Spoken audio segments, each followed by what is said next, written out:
Sometimes the most broken souls carry the heaviest burdens, and sometimes a town's greatest fear becomes its last hope. In the dusty frontier town of Cedar Ridge, a man they call the Grizzly sits chained in an iron cell, waiting to die. For years, people have whispered about this wild mountain man. They blame him for missing cattle, vanished travelers, even bad storms. With his massive frame and wild eyes, he's become their worst nightmare. The gallows are built, and everyone believes justice is coming. But 8-year-old Abigail sees something different when she visits his cell. Behind his rage, she sees deep sadness, the look of a man who has lost everything. Could this feared monster be the same person who once saved her father's life? Before we jump back in, tell us where you're tuning in from, and if this story touches you, make sure you're subscribed, because tomorrow I've saved something extra special for you. The morning sun cast long shadows across Cedar Ridge, painting the weathered wooden buildings in shades of gold and amber. Dust motes danced in the shafts of light that filtered through the gaps in the plank sidewalks, where the sound of boot heels echoed with the rhythm of a town going about its daily business. But beneath the ordinary sounds of frontier life, the clatter of wagon wheels, the distant lowing of cattle, the cheerful ring of Otto Schmidt's hammer on his anvil, there was an undercurrent of tension that had gripped the community for months. At the edge of town, in a small cabin that leaned slightly to the west from years of prairie winds, Reverend Hayes lay propped against worn pillows, his weathered face pale as old parchment. The leather-bound Bible that had been his constant companion for 30 years rested on the quilt beside him, its pages yellow with age and marked with countless hours of study. Beads of perspiration dotted his forehead, despite the cool morning air that drifted through the open window, carrying with it the scent of sage and distant mountains. "Papa, you need to drink this."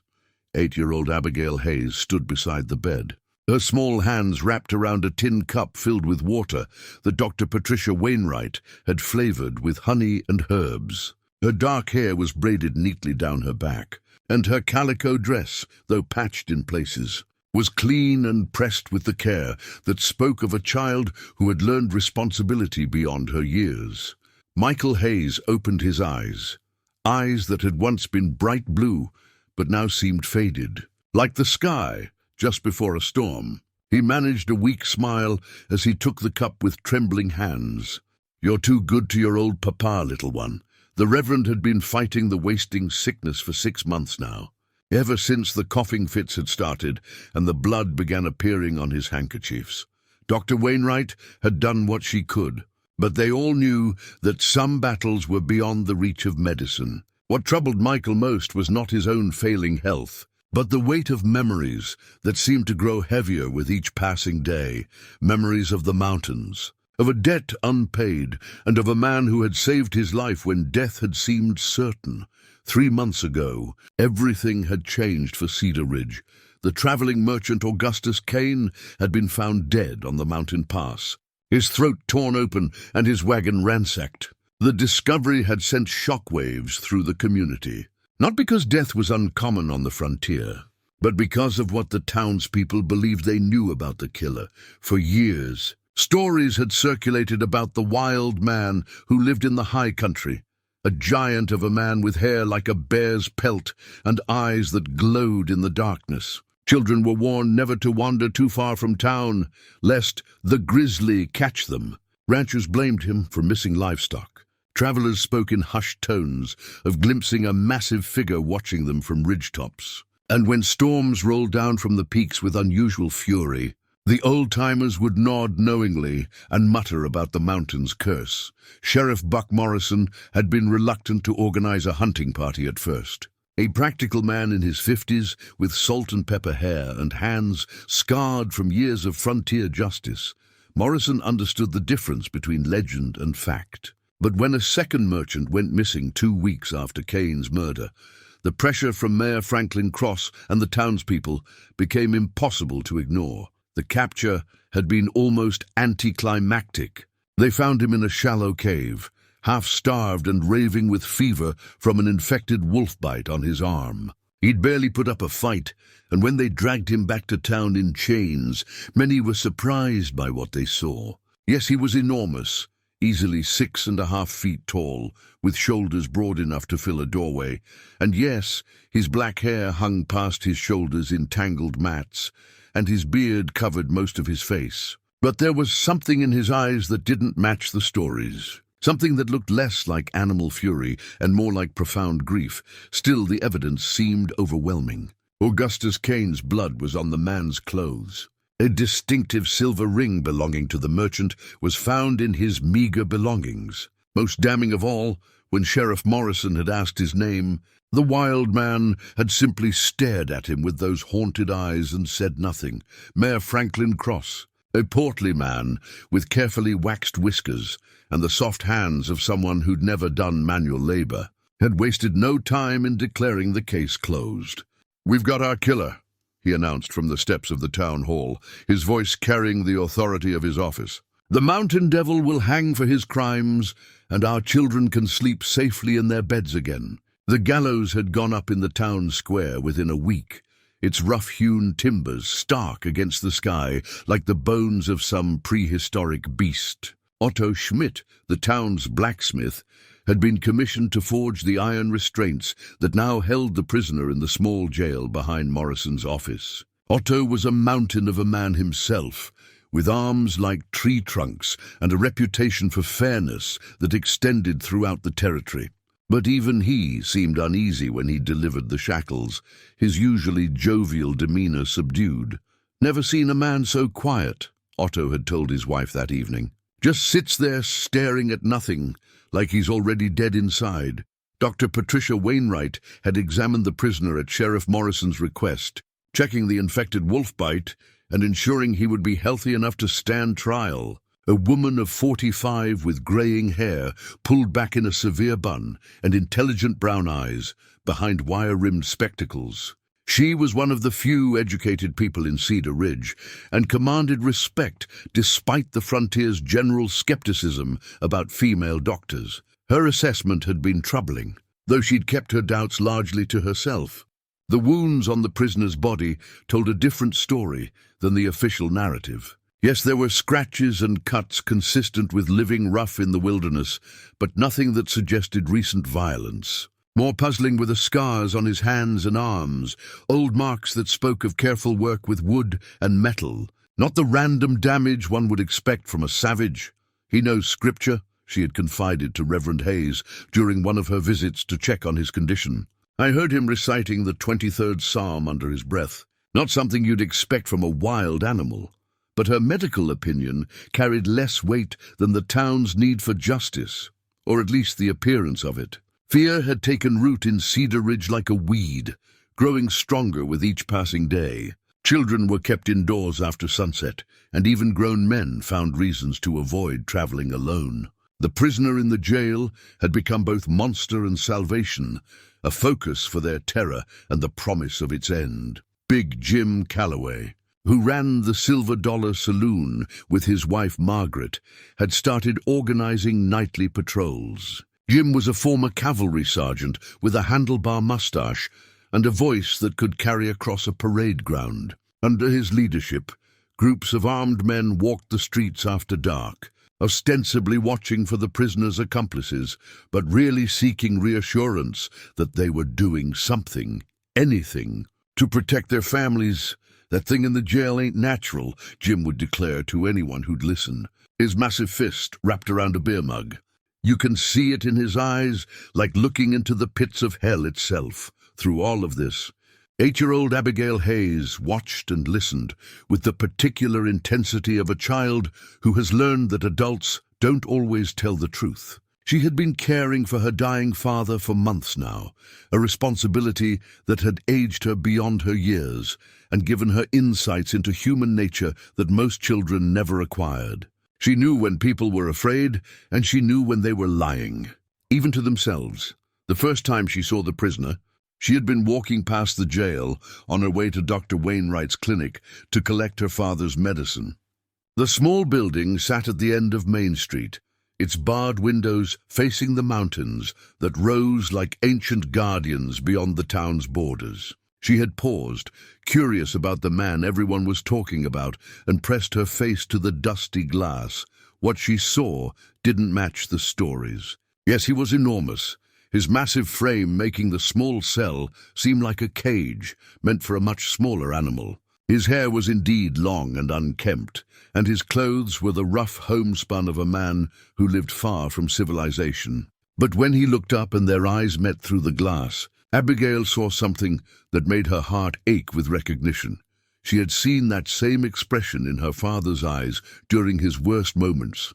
Not anger or madness, but a grief so deep it seemed to have hollowed him out from the inside. It was the look of someone who had lost everything that mattered and was simply waiting for the pain to end. That night, as she sat beside her father's bed and listened to his labored breathing, Abigail found herself thinking about the man in the jail.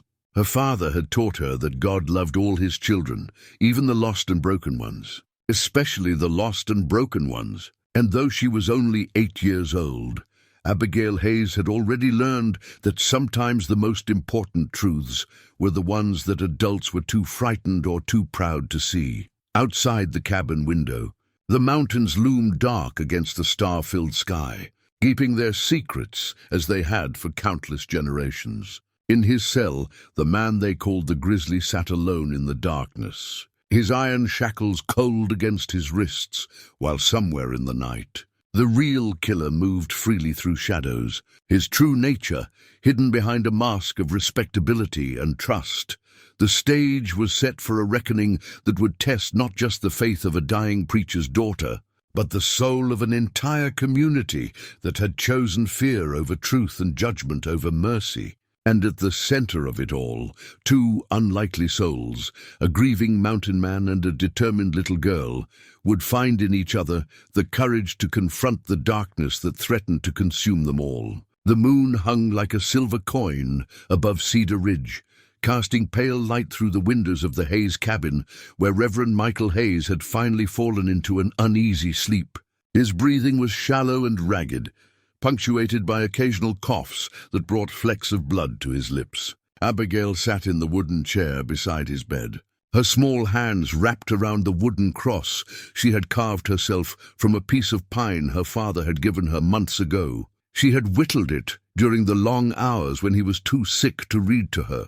Using his old penknife and following the patient instructions he gave between fits of coughing. The cross wasn't perfect, the arms were slightly uneven, and her small fingers had left tiny knife marks in the soft wood, but it was hers, and it carried all the faith her 8-year-old heart could muster.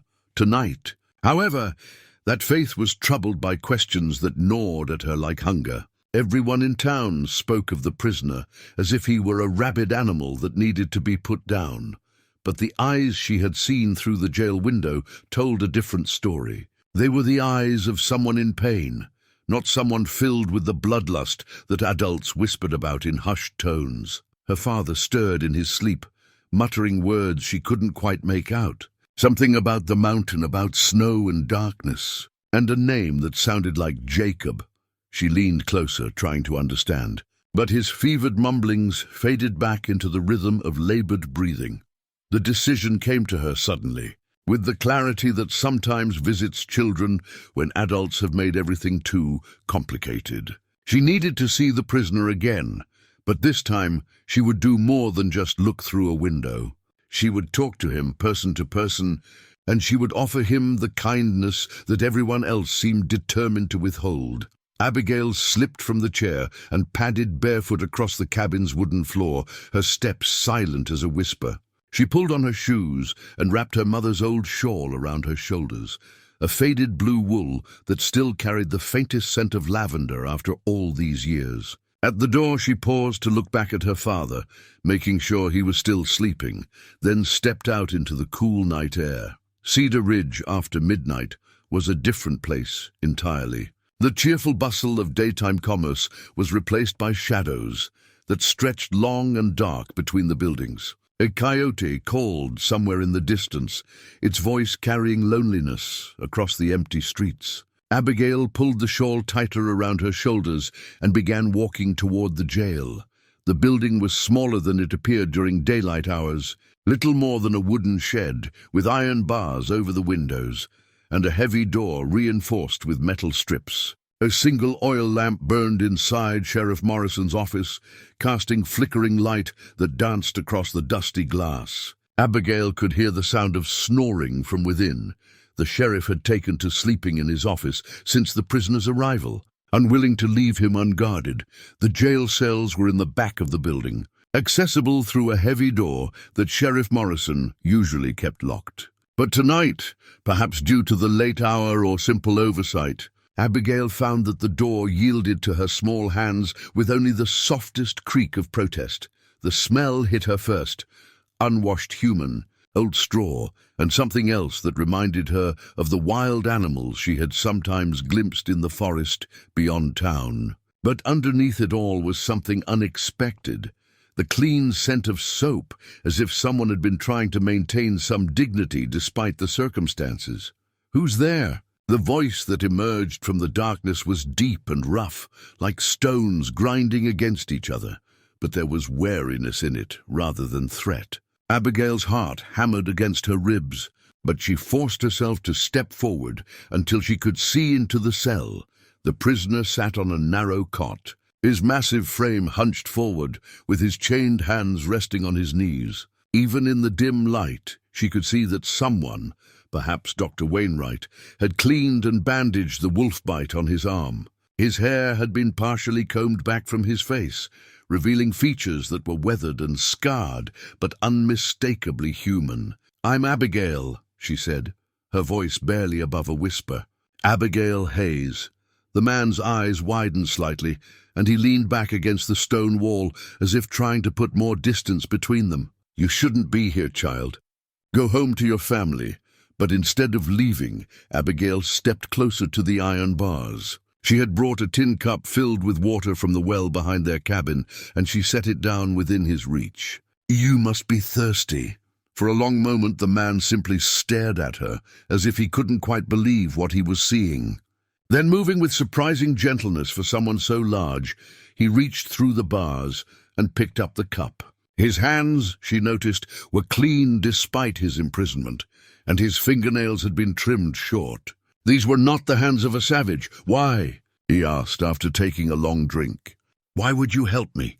Abigail fingered the wooden cross in her pocket, drawing strength from its familiar weight. "My papa says God loves all his children, even the ones that everybody else has given up on." Something shifted in the man's expression, a crack appearing in the wall of resignation that surrounded him. "Your papa sounds like a good man, but I'm not what you think I am, little one. I'm not worth your kindness. What's your real name?" she asked, ignoring his attempt to frighten her away. "I know it's not really the Grizzly." He was quiet for so long that she wondered if he would answer at all. When he finally spoke, his voice was so soft she had to lean closer to hear him. "Jacob, my name is Jacob. Did you kill that man, Jacob? The merchant everyone's talking about?" The question hung in the air between them like a physical thing. Jacob's eyes met hers through the iron bars, and she saw something there that made her young heart ache with sympathy. It wasn't the look of a guilty man trying to lie his way out of trouble. It was the look of someone carrying a burden so heavy it had nearly crushed him. "There are wolves in sheep's clothing, walking free in this town," he said finally. "Wolves that dress like men and speak with honeyed tongues. But you—" He paused, studying her face in the dim light. "You have your father's eyes that see truth, even when others choose blindness." Before Abigail could ask what he meant, a sound from the front office made them both freeze. Heavy footsteps, the scrape of a chair. Sheriff Morrison clearing his throat as he woke from his doze. Jacob motioned urgently for her to leave, but she hesitated. "I'll come back," she whispered. "I'll bring you more water and food if I can." "No!" His voice was sharp with sudden fear, not for himself, she realized, but for her. "It's not safe. If they find you here—" But Abigail was already moving, slipping through the door and into the night with the silent grace of a child who had learned to move through a world of sleeping adults. Behind her she heard Jacob whisper something that sounded like a prayer, though she couldn't make out the words.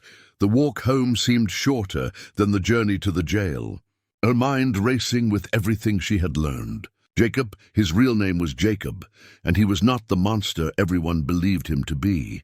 He spoke of wolves in sheep's clothing, of truth and blindness, and there had been recognition in his eyes when she mentioned her father. Back in the cabin, she found Reverend Hayes still sleeping, though his rest seemed more troubled than before. He mumbled again about the mountain, about cold and darkness, and this time she caught the word clearly. Jacob saved my life. Abigail sank into her chair, her mind reeling with the implications. Could it be possible? Could the man everyone wanted to hang be the same person who had once rescued her father from some unnamed danger in the mountains? The pieces seemed to fit, but the picture they formed was so different from the accepted story that it made her head spin. When morning came, bringing with it the familiar sounds of a town beginning its daily routine, Abigail's absence during the night would be discovered.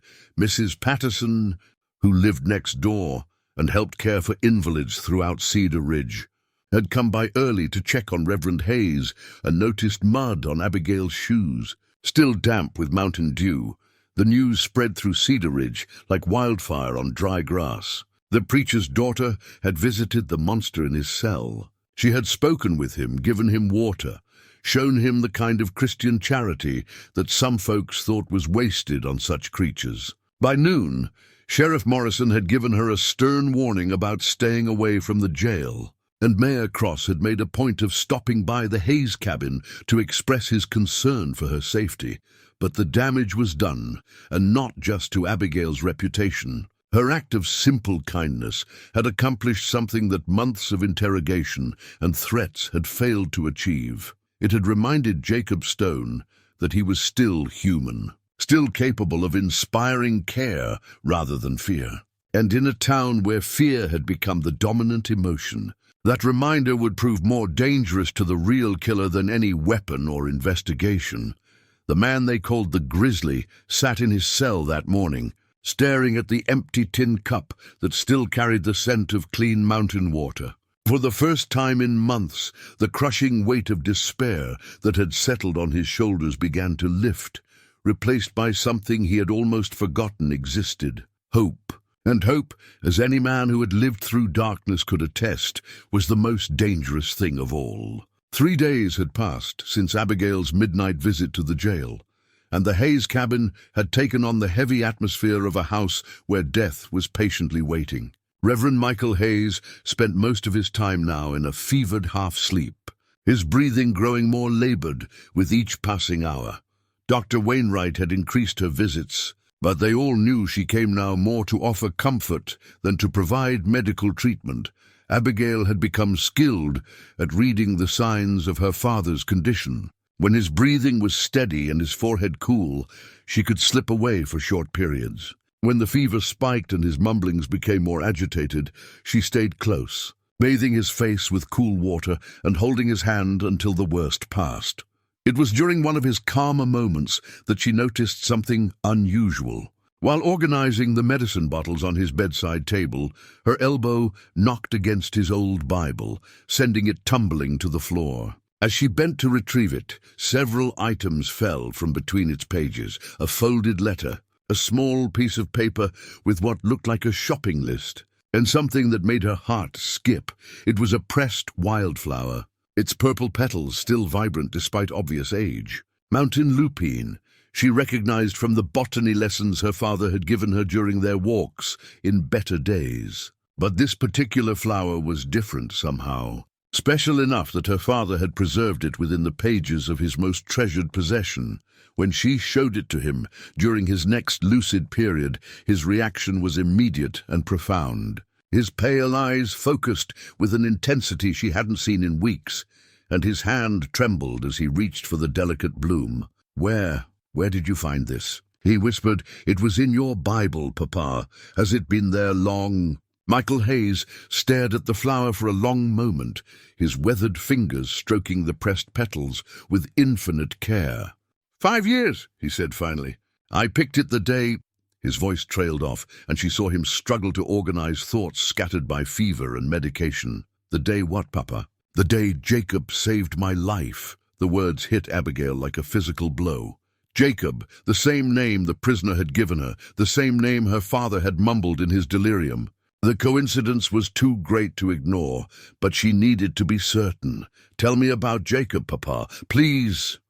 But her father's eyes had already begun to glaze over as another wave of fever claimed him. He clutched the flower to his chest and whispered something about snow and cold and a stranger's kindness before drifting back into restless sleep. That afternoon, despite Sheriff Morrison's warnings and the disapproving looks of neighbors, Abigail found herself once again standing outside the jail. This time she came during daylight hours, carrying a small basket containing bread, cheese, and a jar of the honey her father loved. She also carried questions that burned inside her like embers.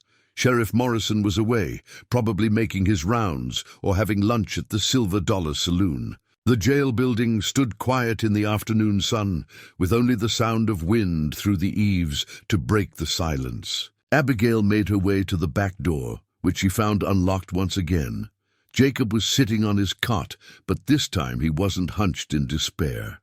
Instead, he was working with something in his hands, a piece of straw that he was weaving into an intricate pattern. When he saw her, his expression shifted from surprise to something that might have been relief. "You came back," he said, his deep voice carrying a warmth that hadn't been there before. "I said I would." She set the basket where he could reach it. "Are you hungry?" Instead of answering, Jacob carefully set aside his straw weaving and reached for the basket.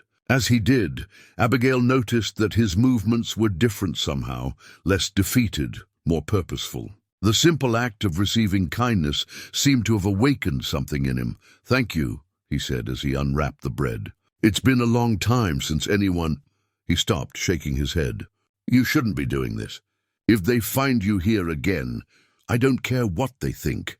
Abigail pulled the pressed flower from her pocket and held it up where he could see it. "Do you recognize this?" The piece of bread fell from Jacob's hands, his eyes fixed on the purple bloom with an intensity that made the air between them seem to crackle. When he spoke, his voice was barely audible. "Where did you get that?" "It was in my father's Bible," he said. She paused, watching his face carefully. "He said he picked it the day Jacob saved his life." For a moment, the world seemed to stop. Jacob's massive frame went completely still, and she could see him struggling with some internal battle. When he finally looked up, there were tears in his eyes, the first real emotion she had seen him display since their initial meeting.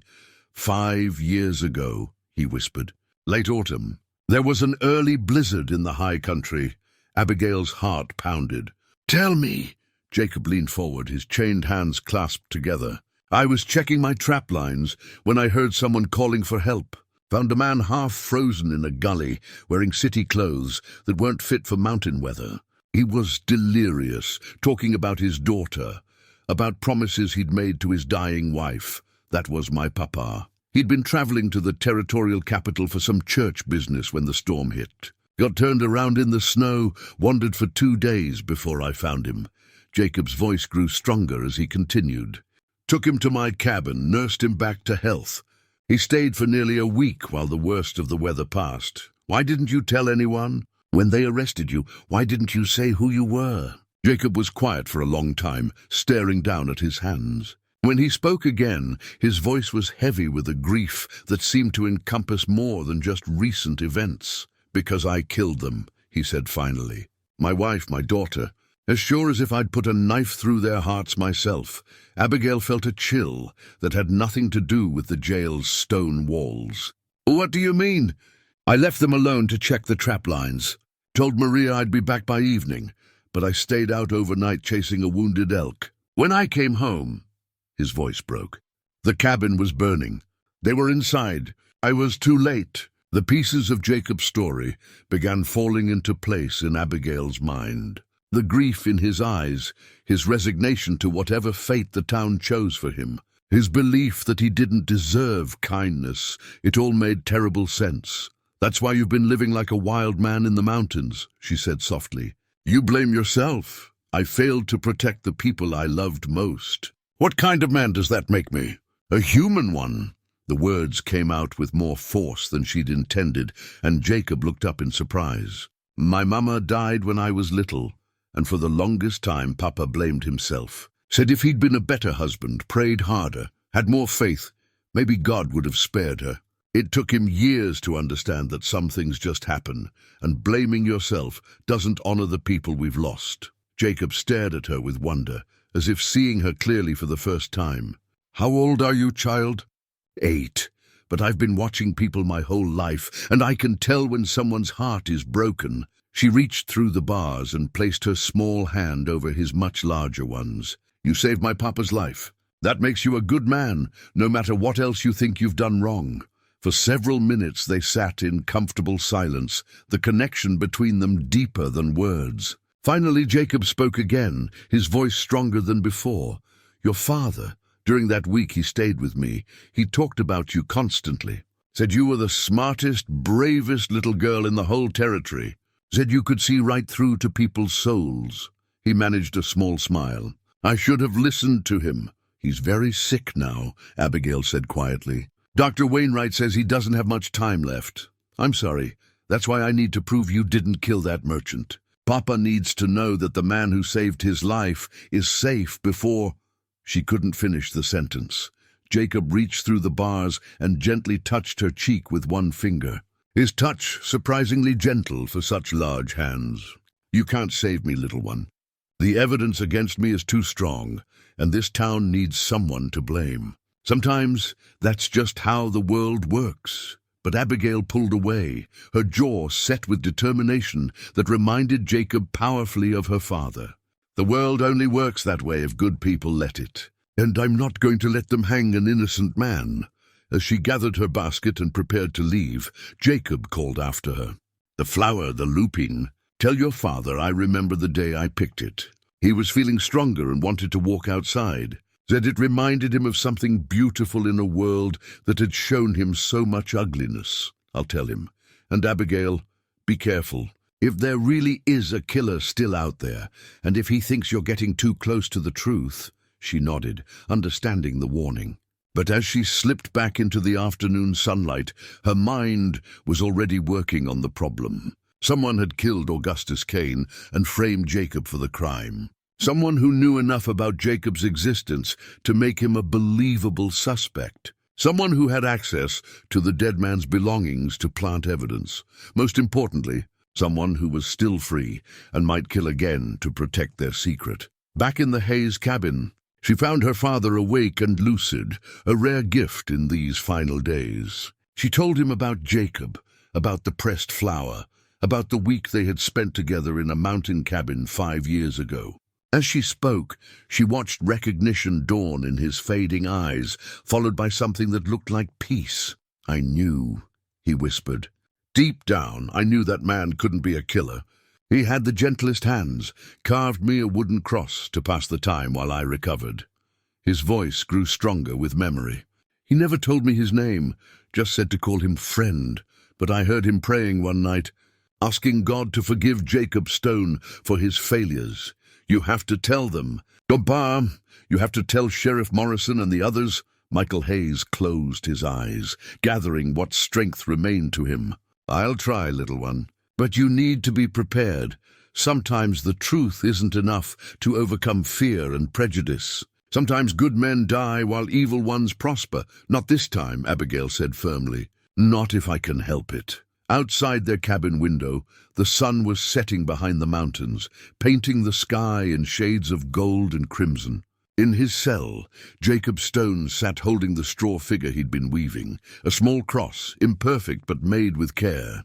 For the first time in years, he felt something other than despair, and somewhere in Cedar Ridge, a killer watched the preacher's cabin with growing concern, knowing that a little girl's questions were leading her closer to a truth that could destroy everything he'd worked to build. The weight of secrets had become almost unbearable for 8-year-old Abigail Hayes. 2 more days had passed since her conversation with Jacob about the pressed flower, and her father's condition had worsened considerably. Dr. Wainwright now came twice daily, her medical bag seeming heavier each time, her encouraging words growing fewer. It was during one of the doctor's evening visits that Abigail overheard a conversation that chilled her to the bone. She had been in the kitchen, preparing the herbal tea that sometimes helped her father rest, when voices from the main room drifted through the thin wooden walls. "How much time does he have?" Dr. Wainwright was asking, her voice professionally gentle but tinged with sadness. "Days, maybe a week at most," came Sheriff Morrison's gruff reply. He had stopped by to check on the Reverend, a kindness that spoke well of the man, despite his role in Jacob's imprisonment. "It's a shame. Michael Hayes was one of the good ones. Buck, there's something troubling me about this whole business with the prisoner." Abigail froze, the teapot nearly slipping from her small hands. "What do you mean, Doc?" "I examined him again yesterday at your request. Those wounds on the merchant, they weren't made by the kind of blade a mountain man would carry. Too precise, too clean. And the angle is all wrong for someone of his height and build." There was a long pause before Sheriff Morrison responded, and when he did, his voice carried a weariness that hadn't been there before. "I've had my own doubts, Patricia. But the evidence can be planted, Buck. We both know that. Even if you're right, what am I supposed to do? The whole town is baying for blood. Mayor Cross has been pressuring me daily to move up the execution date. Maybe that's exactly why we should be questioning this whole thing." Abigail had heard enough. She set down the teapot and crept closer to the doorway, straining to catch every word. "There's something else," Dr. Wainwright continued. "When I was cleaning his wounds, I noticed scars on his hands and arms. Old ones, precise cuts that come from working with fine tools. Woodworking, metalworking, craftsmanship that takes years to develop. Not the kind of skills you'd expect from a savage. What are you suggesting?" "I'm suggesting that we might be about to hang an innocent man." The conversation ended there as her father began coughing violently from his bed. Both adults rushed to his aid, leaving Abigail alone with thoughts that tumbled over each other like stones in a rock slide. Dr. Wainwright suspected Jacob was innocent. Sheriff Morrison had doubts. But Mayor Cross was pushing for a quicker execution. That night, after her father had finally fallen into an exhausted sleep, Abigail made a decision that would have terrified any adult who knew her well. She was going to visit Jacob again, but this time she would ask him to show her proof of who he really was. The jail was darker than usual when she arrived. The oil lamp in Sheriff Morrison's office turned down low. She could hear his steady snoring from the front room as she slipped through the familiar back door. Jacob was awake, sitting on his cot with his back against the stone wall, staring up at the small barred window where moonlight filtered through. "I wondered if you'd come tonight," he said softly without looking at her. "How did you know it was me? You walk different from the adults, lighter, less afraid." He turned to face her, and even in the dim light, she could see that something had changed in his expression. The hopeless resignation was still there, but it was tempered now with something else, a kind of quiet determination. "Jacob, I need you to tell me about your family. Your real family." His face went through a series of emotions, surprise, pain, and finally a kind of resignation. "Why?" "Because Dr. Wainwright thinks you're innocent, and Sheriff Morrison has doubts. But they need more than just suspicions to stop what's going to happen to you." Jacob was quiet for a long time, his large hands working unconsciously at something around his neck. Finally, he seemed to come to a decision. With careful movements, he pulled out a thin chain that had been hidden beneath his rough shirt. At the end of it hung a small silver locket, tarnished with age, but still intact. "This was hers," he said, his voice barely above a whisper. "Maria's. We were married 7 years before the fire." He worked the locket open with fingers that trembled slightly, revealing 2 tiny photographs inside. Even in the poor light, Abigail could make out the faces. A young woman with dark hair and kind eyes, and a little girl who couldn't have been much older than Abigail herself. "Maria Esperanza Gutierrez," Jacob said, pronouncing the name with a reverence that spoke of deep love. "We met in Santa Fe when I was working as a carpenter there after the war. She was teaching school, and I thought I was the luckiest man alive when she agreed to marry me. She's beautiful, Abigail said, meaning it. And your daughter? Rosa Elena Stone. She would have been 10 this summer. Tears were flowing freely down Jacob's weathered cheeks now. She had her mother's laugh and her stubbornness, but she loved to work with wood like her papa. I was teaching her to carve animals, little horses and birds. What happened to them, Jacob? Really? Jacob closed the locket but kept it clutched in his fist. We built our cabin in a valley about 20 miles north of here. Remote but beautiful. Maria grew vegetables and I hunted and trapped. Rosa was learning to read from her mother and learning to use tools from me. We were happy, he paused, gathering strength to continue with the hardest part of the story. It was early spring, 3 years ago. I'd been tracking an injured elk for 2 days. Should have given up and come home, but I was stubborn. Thought we needed the meat. His voice grew hollow. When I finally made it back to the cabin, I could see the smoke from 5 miles away. Was it an accident? Lightning strike, we think. There'd been storms all week. By the time I got there, the whole structure was engulfed. I tried to get inside, but the roof had already collapsed. I was too late. Abigail felt tears on her own cheeks as she watched this giant of a man crumble under the weight of grief and guilt. Without thinking, she reached through the bars and took his massive hand in both of her small ones. It wasn't your fault, she said firmly. Lightning strikes where it wants to, and fires spread fast in dry wood. You couldn't have known. I should have been there. I should have protected them. And if you had been there, you would have died with them, and then there would have been no one left to remember how much you loved them. Jacob looked at her with wonder. How can someone so young understand so much about loss? Because I lost my mama when I was 5, and I've watched my papa blame himself ever since. But you know what I learned? The people we love don't want us to carry guilt. They want us to carry love. For several minutes they sat in silence, Jacob clutching the locket and Abigail holding his other hand through the iron bars. Finally she spoke again. After your family died, what did you do? I buried them in the valley where we'd been happy. Then I walked away from everything. Lived like an animal in the wilderness because I felt like an animal. Stopped talking to people, stopped taking care of myself, stopped believing in anything good. He managed a sad smile. Until your father found me that day, half frozen in the snow. He reminded me that I was still human. And now you're in here accused of killing innocent people when you've never hurt anyone in your life. I don't know how to prove that, little one. The evidence against me can be explained if we find out who really killed that merchant. Abigail's voice carried a determination that would have impressed anyone who knew her.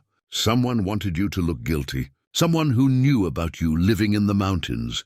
Someone who could plant that merchant's belongings in your camp. Jacob studied her face in the moonlight.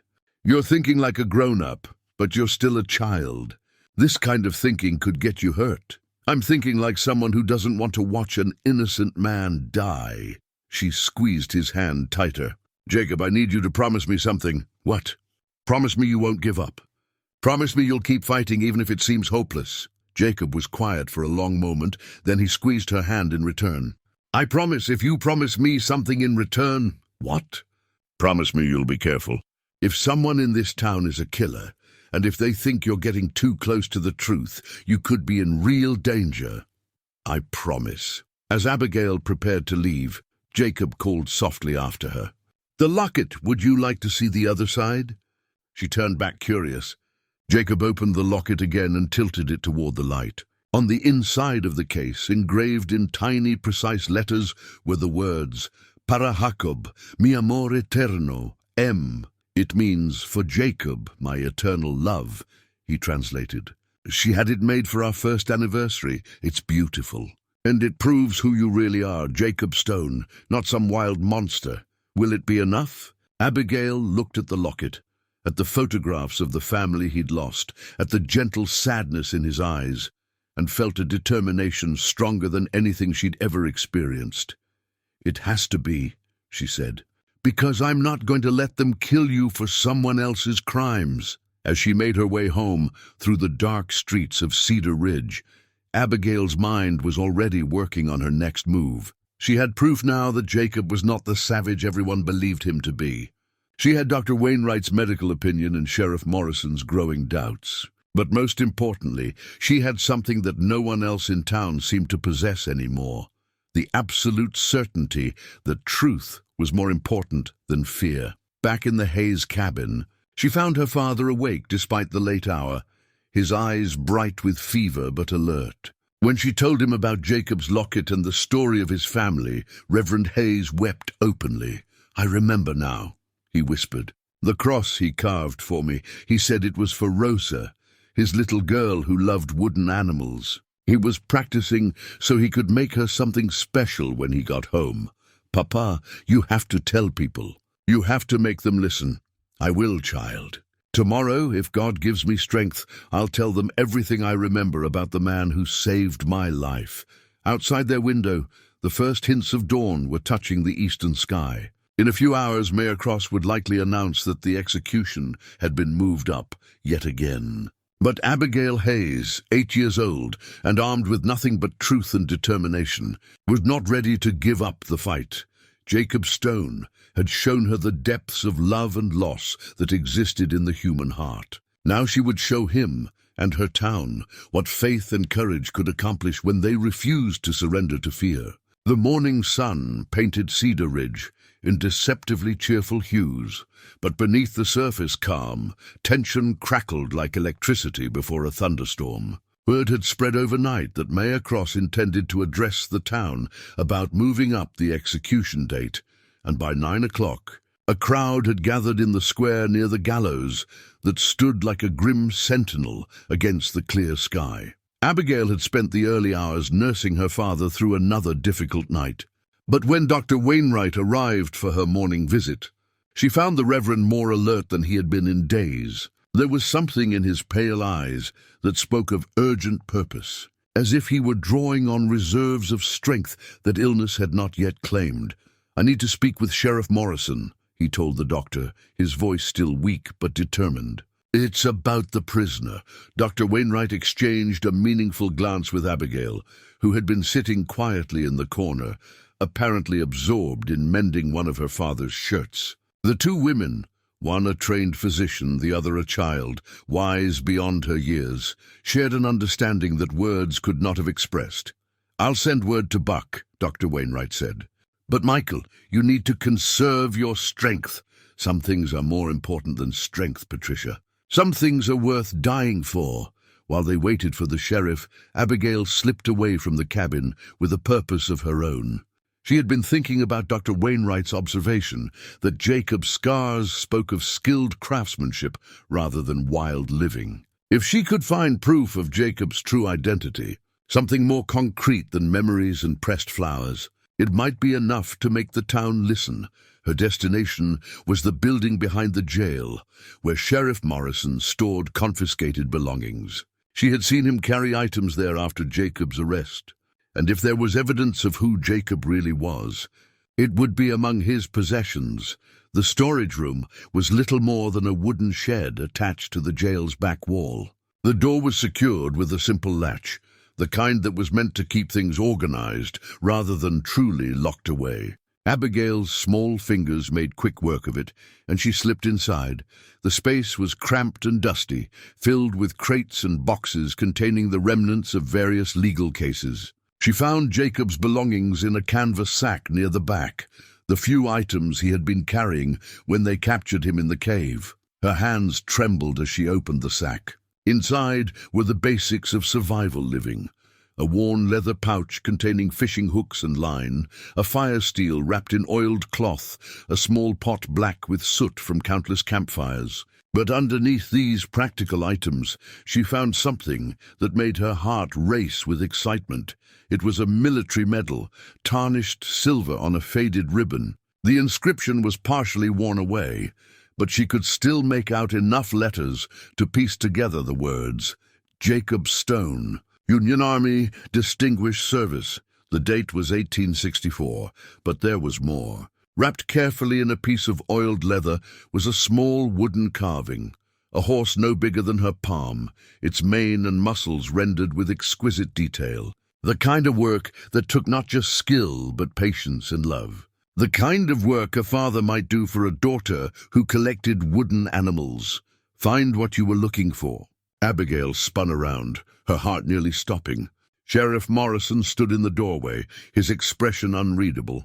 For a moment that seemed to stretch forever, they stared at each other. The lawman and the child, both caught between duty and conscience. Sheriff Morrison, I can explain. Can you? He stepped into the shed and closed the door behind him, his bulk filling the small space. Because I'd surely like to hear how an 8-year-old girl justifies breaking into official storage. Abigail held up the medal with shaking hands. Because this proves who he really is. Jacob Stone, Union Army, not some wild monster, but a soldier who served his country. Morrison's eyes fixed on the medal, and she saw something flicker across his weathered face. Recognition, perhaps, or the memory of his own service during the war. He reached out and took the medal from her, turning it over in his calloused hands. I know this medal, he said quietly. Distinguished service at Antietam, only given to soldiers who showed extraordinary courage under fire. He looked up at her, his expression troubled. How did you know to look for this? Because I've been talking to him. Really talking to him, not just yelling questions through bars. The words poured out of her in a rush. His name is Jacob Stone, and he's not a killer. He had a wife named Maria and a daughter named Rosa, and they died in a cabin fire 3 years ago. That's why he's been living in the wilderness. Because he's grieving, not because he's dangerous. Sheriff Morrison was quiet for a long time, studying the medal and the wooden horse. When he spoke again, his voice carried the weight of a man wrestling with his conscience. Even if this is all true, little miss, it doesn't prove he didn't kill Augustus Kane. Then why are you looking at that medal like you've seen a ghost? Morrison sank down onto a nearby crate, suddenly looking older than his years. Because I have seen a ghost, or at least I thought I had. He held up the medal again. 20 years ago, during my last year of military service, I met a man with this same medal. Jacob Stone, they called him. Best tracker and woodsman in the whole regiment. Saved more lives than I can count, including mine. Abigail's heart pounded with excitement. You knew him? I thought he'd died in the last year of the war. Lost track of him after we mustered out. Morrison shook his head slowly. If this is the same Jacob Stone, and this medal suggests it is, then we've got the wrong man in that cell. You have to stop the hanging? It's not that simple, child. The evidence against him is still there. The blood on his clothes, the merchant's ring in his possessions. Even if I believe he's not the killer, I need proof of who is. Before Abigail could respond, shouting erupted from the direction of the town square. Through the shed's small window, they could see people running and pointing toward the mountains. Something had happened, something that had set the entire town into motion. Morrison was on his feet instantly, his lawman's instincts taking over. "Stay here!" he ordered Abigail, but she was already following him toward the commotion. What they found in the square was chaos. Mayor Cross stood on the steps of the town hall, his face red with excitement or anger. It was hard to tell which. Surrounding him were at least 30 townspeople, all talking at once and gesturing wildly toward the mountain pass. "Ladies and gentlemen," Cross shouted over the noise, "please, let me explain what's happened." The crowd gradually quieted, turning their attention to their mayor. Cross straightened his vest and cleared his throat, clearly relishing the dramatic moment.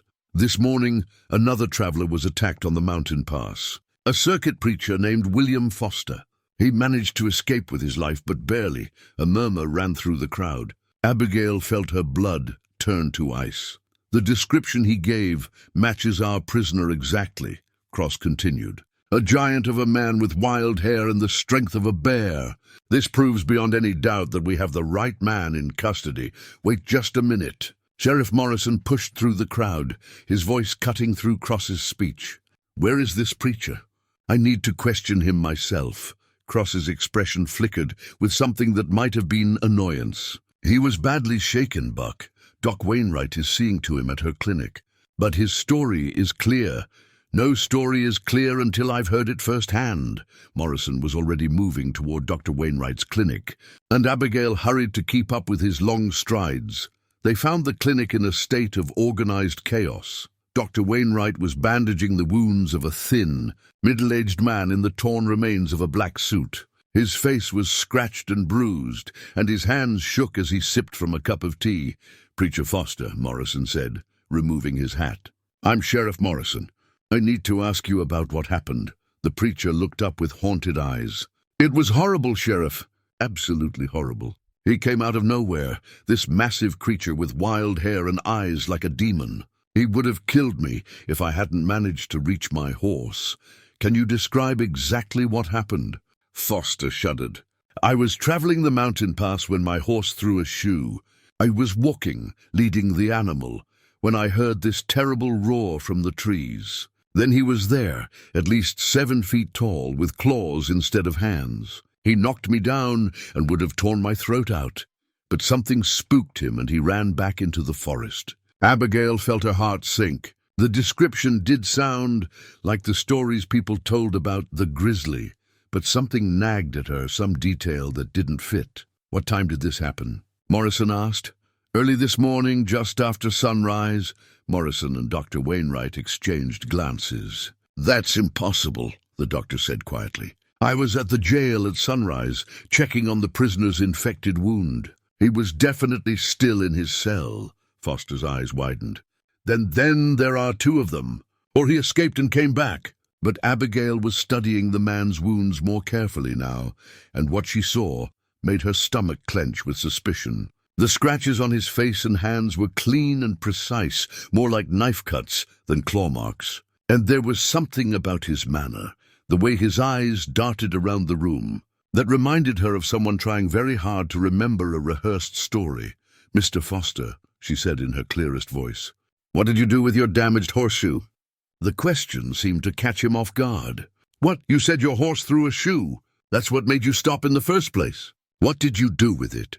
Foster stared at her for a moment, confusion flickering across his face. I threw it away, I suppose. Why would a little girl ask such a—" "Because," Abigail said, her voice growing stronger, "if your horse really did throw a shoe on that rocky mountain pass, you would have kept it. Any experienced traveler would know to hold on to it so a blacksmith could fit a new one properly." The room went completely silent. Dr. Wainwright was staring at Abigail with open admiration, while Sheriff Morrison's hand had moved unconsciously toward his gun. That's ridiculous," Foster sputtered. "The child doesn't know what she's talking about." But his protest rang hollow, and everyone in the room could hear it. Abigail pressed her advantage. "And another thing, you said he had claws instead of hands, but those cuts on your face were made with a blade. I've seen what animal claws do to skin, and it doesn't look like that." Foster's face had gone pale beneath his bruises. "You're just a child. You don't understand. She understands plenty," Sheriff Morrison said grimly, his gun now fully drawn. "And right now, you're going to explain to me exactly what happened on that mountain pass, and why you're so eager to see an innocent man hang." The truth was finally beginning to emerge. But Abigail knew they were still far from safety. Whoever was behind the murders had just made a desperate gamble to frame Jacob once and for all.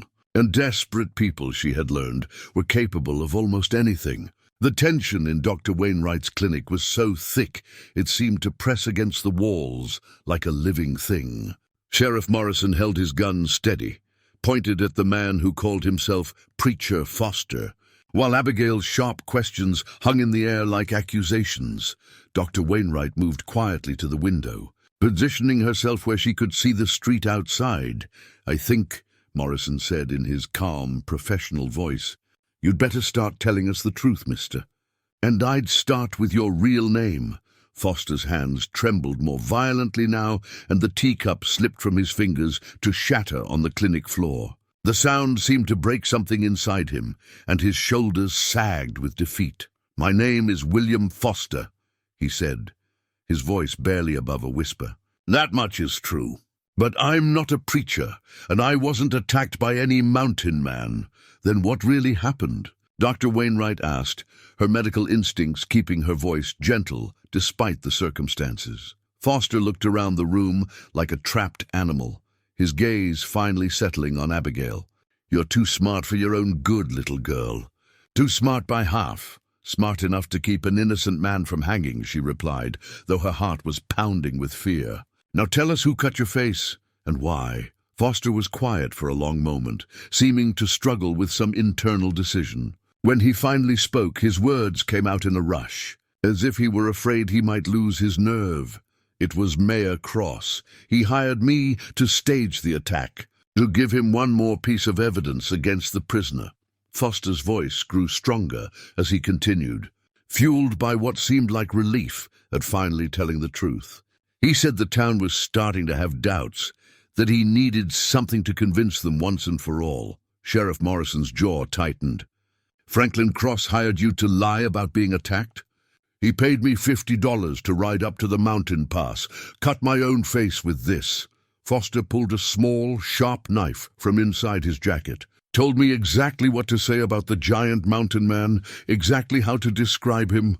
Why would Mayor Cross want Jacob Stone dead so badly? Dr. Wainwright asked. Because he's the one who killed those merchants. The words fell into the room like stones into still water. Cross has been stealing from the town development fund for years, skimming money that was supposed to go to new businesses and improvements. Augustus Kane was coming to audit the books, and Cross couldn't let that happen. Abigail felt pieces of the puzzle clicking into place in her mind. So he killed Mr. Kane to stop the audit, then needed someone to blame for the murder. That's right. And when word got out that there might be a wild man living in the mountains, Cross saw his chance. All he had to do was plant some evidence and let the town's fear do the rest. Sheriff Morrison holstered his gun, but kept his hand near it. You said merchants, plural. Were there others? Foster nodded miserably. A man named Thompson about 6 months ago.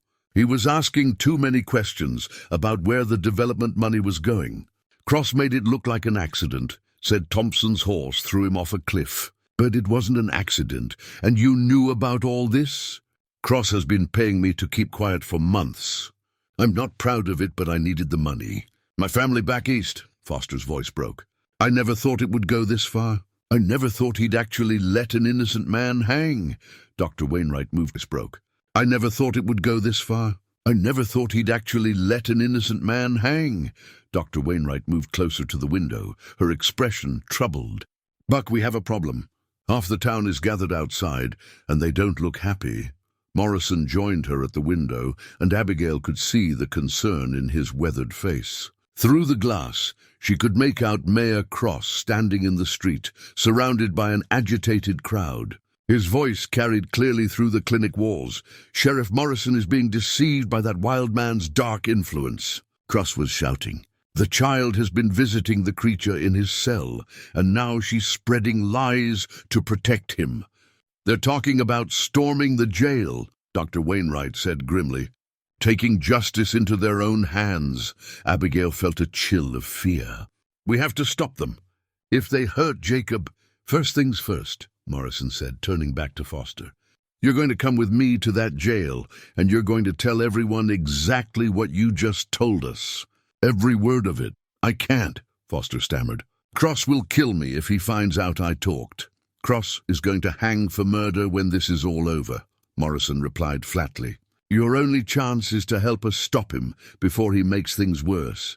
Before Foster could respond, the clinic door burst open. Mayor Cross strode in, flanked by Big Jim Calloway, and 2 other men Abigail recognized as Cross's regular supporters. The mayor's face was flushed with anger, and there was something dangerous in his eyes that made everyone in the room tense.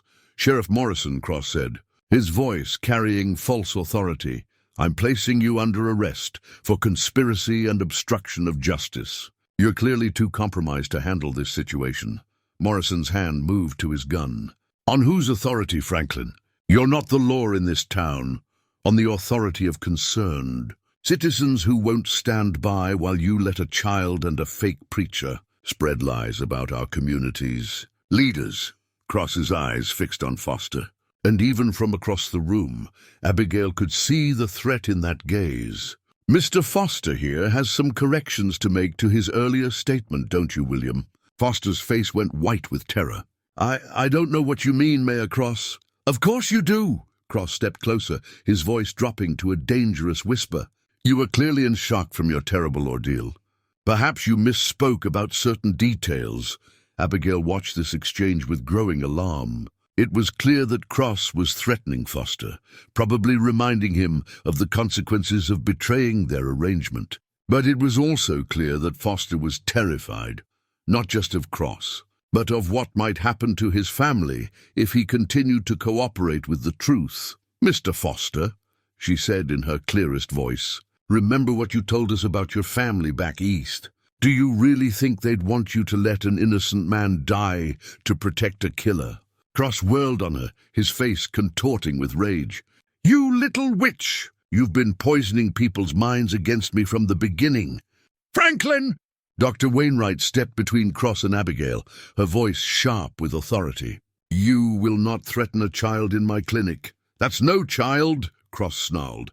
"That's a demon sent to destroy this town, just like the creature she's been visiting in his cell." The situation was spiraling out of control, and Abigail could see that Sheriff Morrison was calculating his options. He was outnumbered, and the crowd outside was growing larger and more agitated. Even if Foster told the truth, would anyone believe him against Cross's word and the town's desperate need for a simple answer to their fears? It was then that a new voice cut through the tension like a blade through cloth. "The child speaks the truth." Everyone turned toward the clinic door, where a figure stood silhouetted against the afternoon sunlight. It took Abigail a moment to recognize him, Reverend Michael Hayes, her father, somehow finding the strength to stand despite his failing health. He was leaning heavily on a walking stick, his face pale as winter snow, but his eyes burned with a determination that made him seem 10 feet tall. "Papa!" Abigail started toward him, but he held up a trembling hand. "The man in that jail is not a killer," her father said, his voice carrying clearly despite its weakness. "He's Jacob Stone, and he saved my life 5 years ago when I was lost in a blizzard. I know him to be a man of honor and compassion." Cross's face went through a series of emotions: surprise, calculation, and finally a cold anger that chilled Abigail to the bone. "Reverend Hayes, you're clearly not well. Your fever has addled your mind." "My mind is clear enough to recognize a murderer when I see one," Michael Hayes replied, his gaze fixed on Cross, "and to know the difference between a man of God and a wolf in sheep's clothing." The room fell silent, except for the sound of the growing crowd outside. Cross stood frozen for a moment, clearly realizing that his careful plans were unraveling. When he spoke again, his voice carried a desperation that made everyone in the room afraid. "This has gone far enough," he said, pulling a small pistol from inside his coat. "William, you're going to go outside and tell that crowd exactly what we agreed on. Reverend Hayes, you're going to admit that your illness has confused your memories. And Sheriff Morrison, you're going to step aside while justice takes its course." "And if we refuse?" Morrison asked, his own gun half drawn. Cross's smile was cold as winter wind. "Then this clinic is going to be the scene of a terrible tragedy. An attack by the Mountain Man's Confederates that left several people dead, including one meddlesome little girl who should have minded her own business." Abigail felt ice in her veins, but she also felt something else, the same determination that had driven her to visit Jacob in the first place. She was 8 years old, but she had seen enough of life to know that sometimes standing up for what was right meant facing down what was wrong, no matter how frightening it might be. "You can't kill all of us," she said, her voice steadier than she felt. "Too many people know the truth now. Can't I?" Cross's gun swung toward her. A child's imagination, a dying man's fevered dreams, a coward's lies under pressure.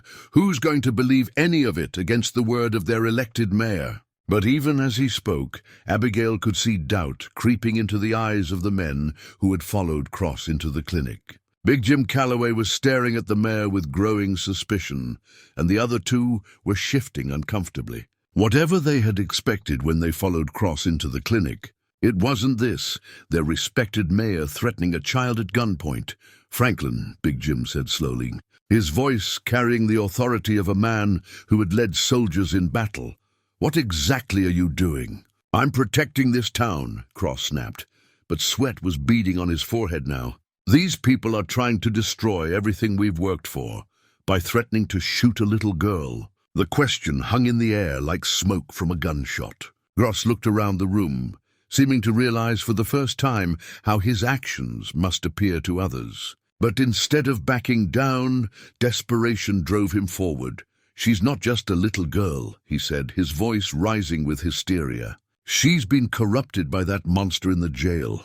Look at her, 8 years old, and already she's learned to lie and manipulate like you." The voice came from outside the clinic, where the crowd had pressed close to the windows and door. Otto Schmidt, the massive blacksmith, stood in the doorway, his usually jovial face grim with understanding.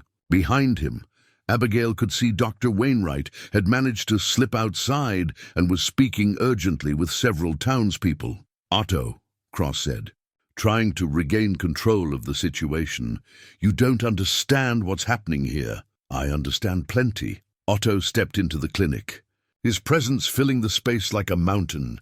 "I understand that you've been stealing from the town treasury and that you killed Augustus Kane to cover it up."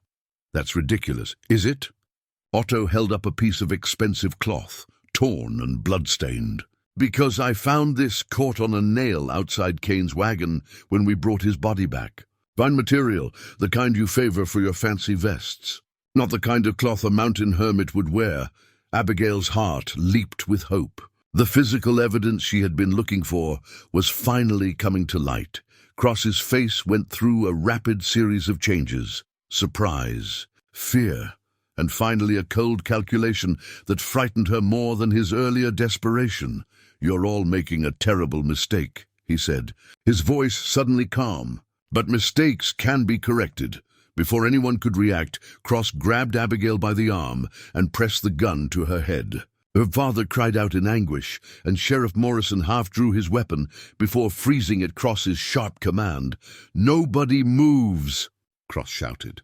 "I'm walking out of here with the girl, and anyone who tries to stop me will be responsible for her death." "You coward," Big Jim growled. "Using a child as a shield." "I'm using whatever tools are necessary to survive," Cross replied, backing toward the clinic's rear door, with Abigail held tight against him. "This town chose fear over truth, and now they'll live with the consequences." But as they reached the back door, Abigail felt something that Cross couldn't have anticipated, the small wooden cross in her pocket. The one she had carved with her father's patient guidance, its rough edges pressed against her palm, reminding her of all the lessons about faith and courage that her parents had taught her. "Mr. Cross," she said, her voice remarkably steady for someone with a gun to her head. "You're forgetting something important." "What's that, you little witch?" "Jacob is still alive. And when the truth comes out, and it will come out, everyone will know that you killed those men. You can't run far enough or fast enough to escape that? I can try, maybe, but you'll never escape yourself. You'll spend the rest of your life knowing that you were willing to murder a child to protect your lies." For just a moment, Cross's grip loosened as her words hit home. It was all the opening that Sheriff Morrison needed. His gun came up in a smooth, practiced motion, and his voice cut through the tension like steel. "Let her go, Franklin. It's over. No." Cross's desperation peaked as he realized his plan was falling apart. "I won't hang for this!" "I won't." The gunshot was deafeningly loud in the confined space of the clinic. But when the smoke cleared, it was Cross who lay on the floor, clutching his shoulder where Morrison's bullet had found its mark. His own weapon had fallen harmlessly to the side, and Abigail stood unharmed, tears streaming down her face, but her head held high. "It's over," Sheriff Morrison said again, this time with finality. "Franklin Cross, you're under arrest for the murders of Augustus Kane and Samuel Thompson, for embezzlement of town funds, and for the attempted murder of a child," as Dr. Wainwright knelt to tend to Cross's wound, her Hippocratic oath compelling her to help even the man who had threatened to kill them. All Abigail ran to her father's side. Reverend Hayes gathered her into his weak arms, and she could feel him trembling with relief and exhaustion. "You were so brave, little one," he whispered. So very brave. I had to be, Papa, for Jacob and for you, and for everyone who needed the truth to come out. Outside the clinic, the crowd that had gathered was buzzing with shock and confusion as word spread of what had really happened. The man they had been ready to lynch was innocent, while the person they had trusted to lead them was a killer. It would take time for Cedar Ridge to come to terms with how badly they had misjudged the situation, but for now there was work to be done. Jacob Stone sat in his cell, still chained, still believing that he was going to die for crimes he didn't commit.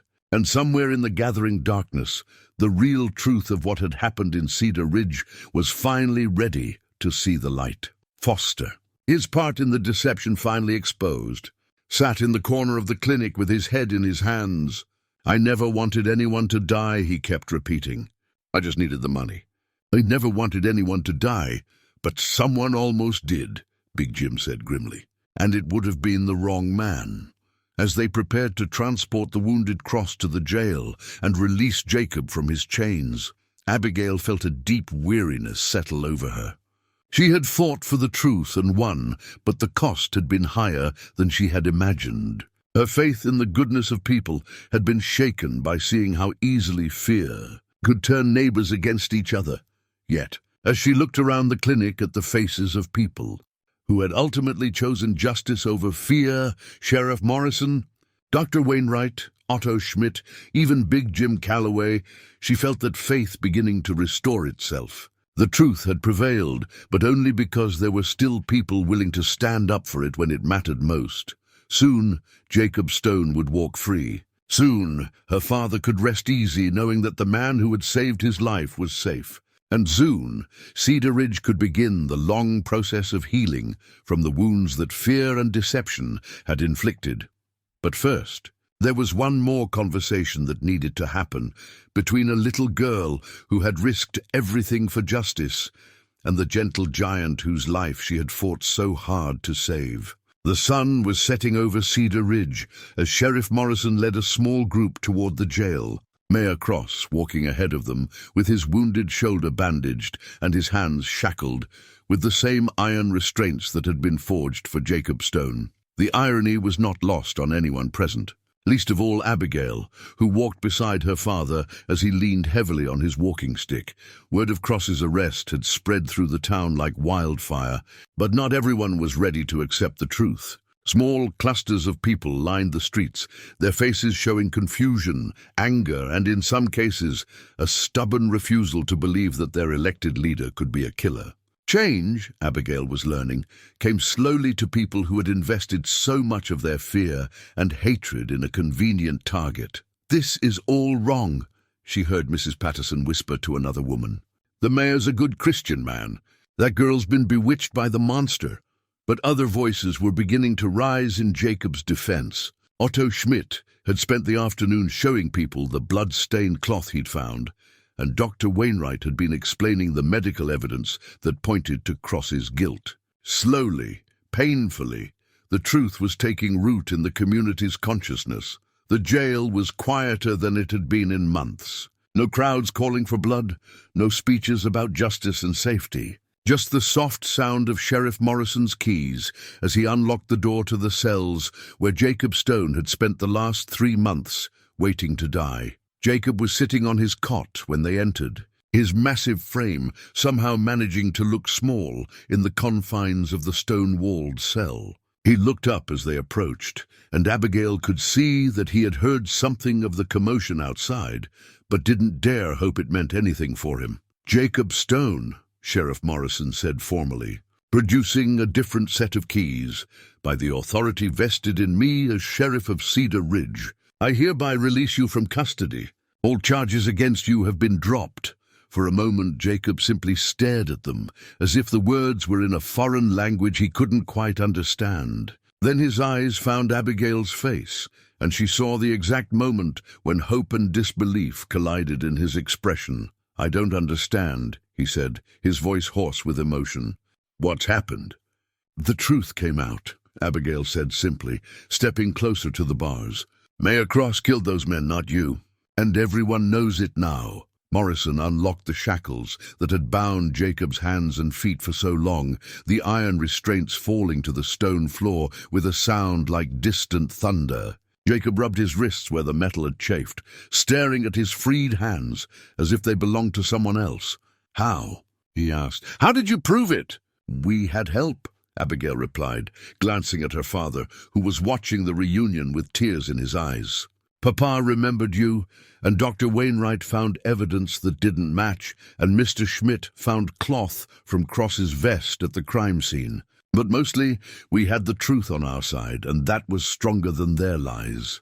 Jacob stood slowly, his full height seeming to fill the small cell. For 3 months, he had been hunched with despair, but now he was straightening, remembering what it felt like to stand as a free man. When he stepped out of the cell, Abigail noticed that several people unconsciously took a step back, old fears dying hard.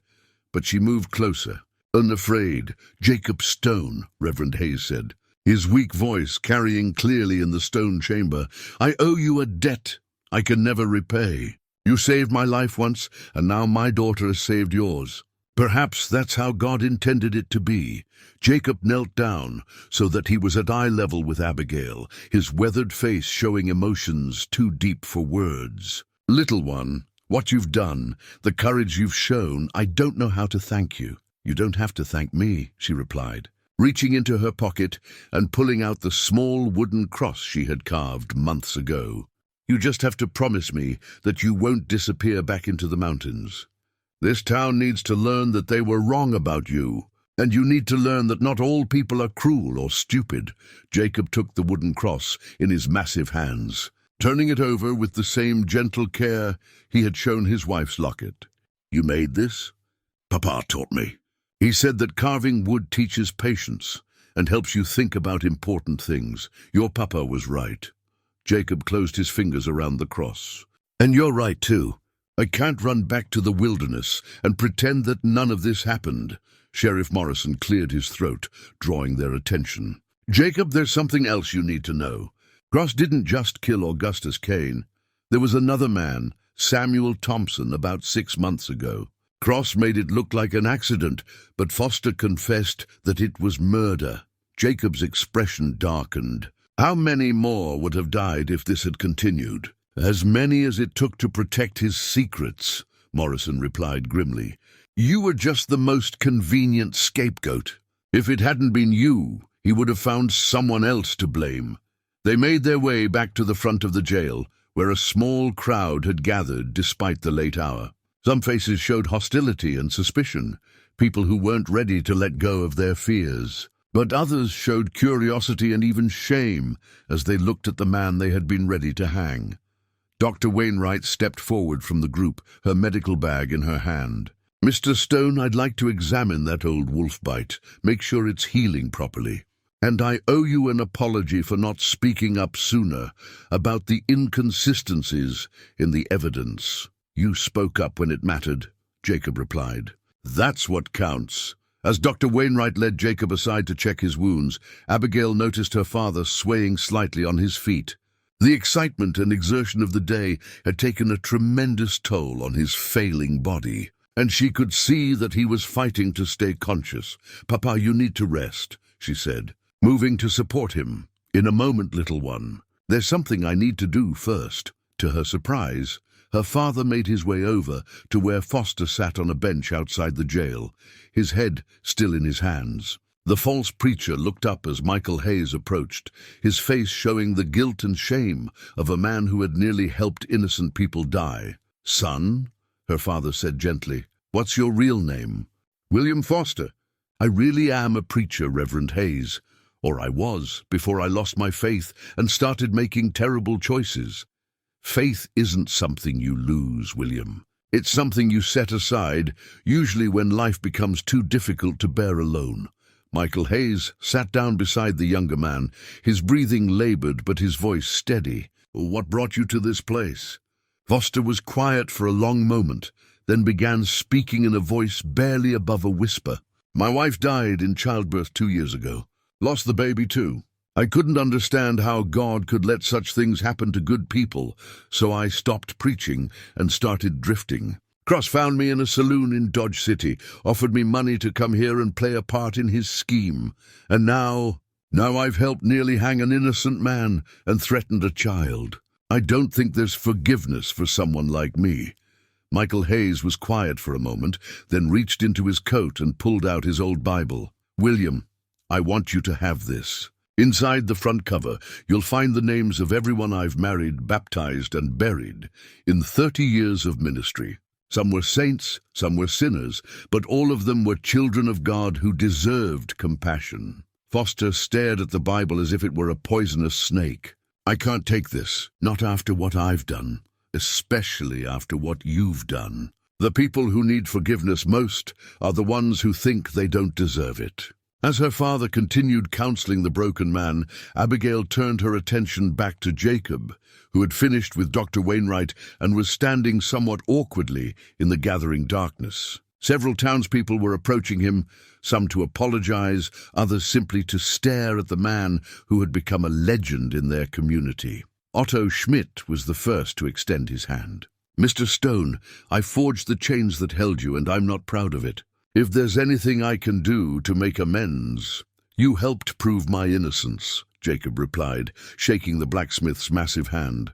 "That's more than enough."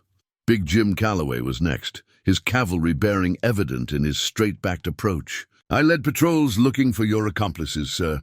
Never thought to question whether you were guilty in the first place. That was wrong of me. You were protecting your community. I can't fault a man for that." One by one, others approached, some to apologize, some to introduce themselves properly, a few to offer Jacob work or a place to stay. The man who had been a monster in their imaginations was gradually becoming human in their reality, and the transformation was both beautiful and painful to watch, but not everyone was ready to accept the change. From across the street, Abigail could see a small group of people standing in the shadows, their faces hard with resentment. She recognized several of them, people who had been most vocal in their demands for Jacob's execution, people who were now faced with the uncomfortable truth that their hatred had been misdirected. "Some folks aren't going to forgive you for making them look like fools." Sheriff Morrison said quietly to Jacob, "I understand. Fear and pride are harder to overcome than iron shackles." As the evening grew later and the crowd began to disperse, Abigail found herself walking between her father and Jacob, supporting her father's weakening steps while staying close to the man she had fought so hard to save. The three of them made an unlikely group: the dying preacher, his young daughter, and the mountain man, who had been transformed from monster to hero in the course of a single day. "Jacob," her father said as they reached the Hayes cabin, "I don't suppose you'd consider staying in town for a while? There's a lot of healing that needs to happen here, and I think you might be part of that process." Jacob looked down at Abigail, then back at the town that had nearly killed him. "I'll stay as long as you need me to, Reverend. I owe this little girl at least that much." "You don't owe me anything," Abigail said firmly. "But if you stay, maybe you can help other people learn what I learned. That sometimes the scariest-looking person is really the gentlest, and sometimes the person you trust most is the one you should fear." As they settled her father back into his bed, the events of the day finally caught up with Abigail. She had exposed a killer, saved an innocent man, and helped her community confront its own capacity for fear and hatred. It was more than any 8-year-old should have to bear, but it was also the foundation of the woman she would someday become. Outside the cabin window, Jacob Stone sat on their front steps, looking up at the stars he had watched from his mountain caves for so many lonely years. But tonight, for the first time in 3 years, he wasn't alone with his grief. Tonight, he was part of a community again, however fragile that connection might be.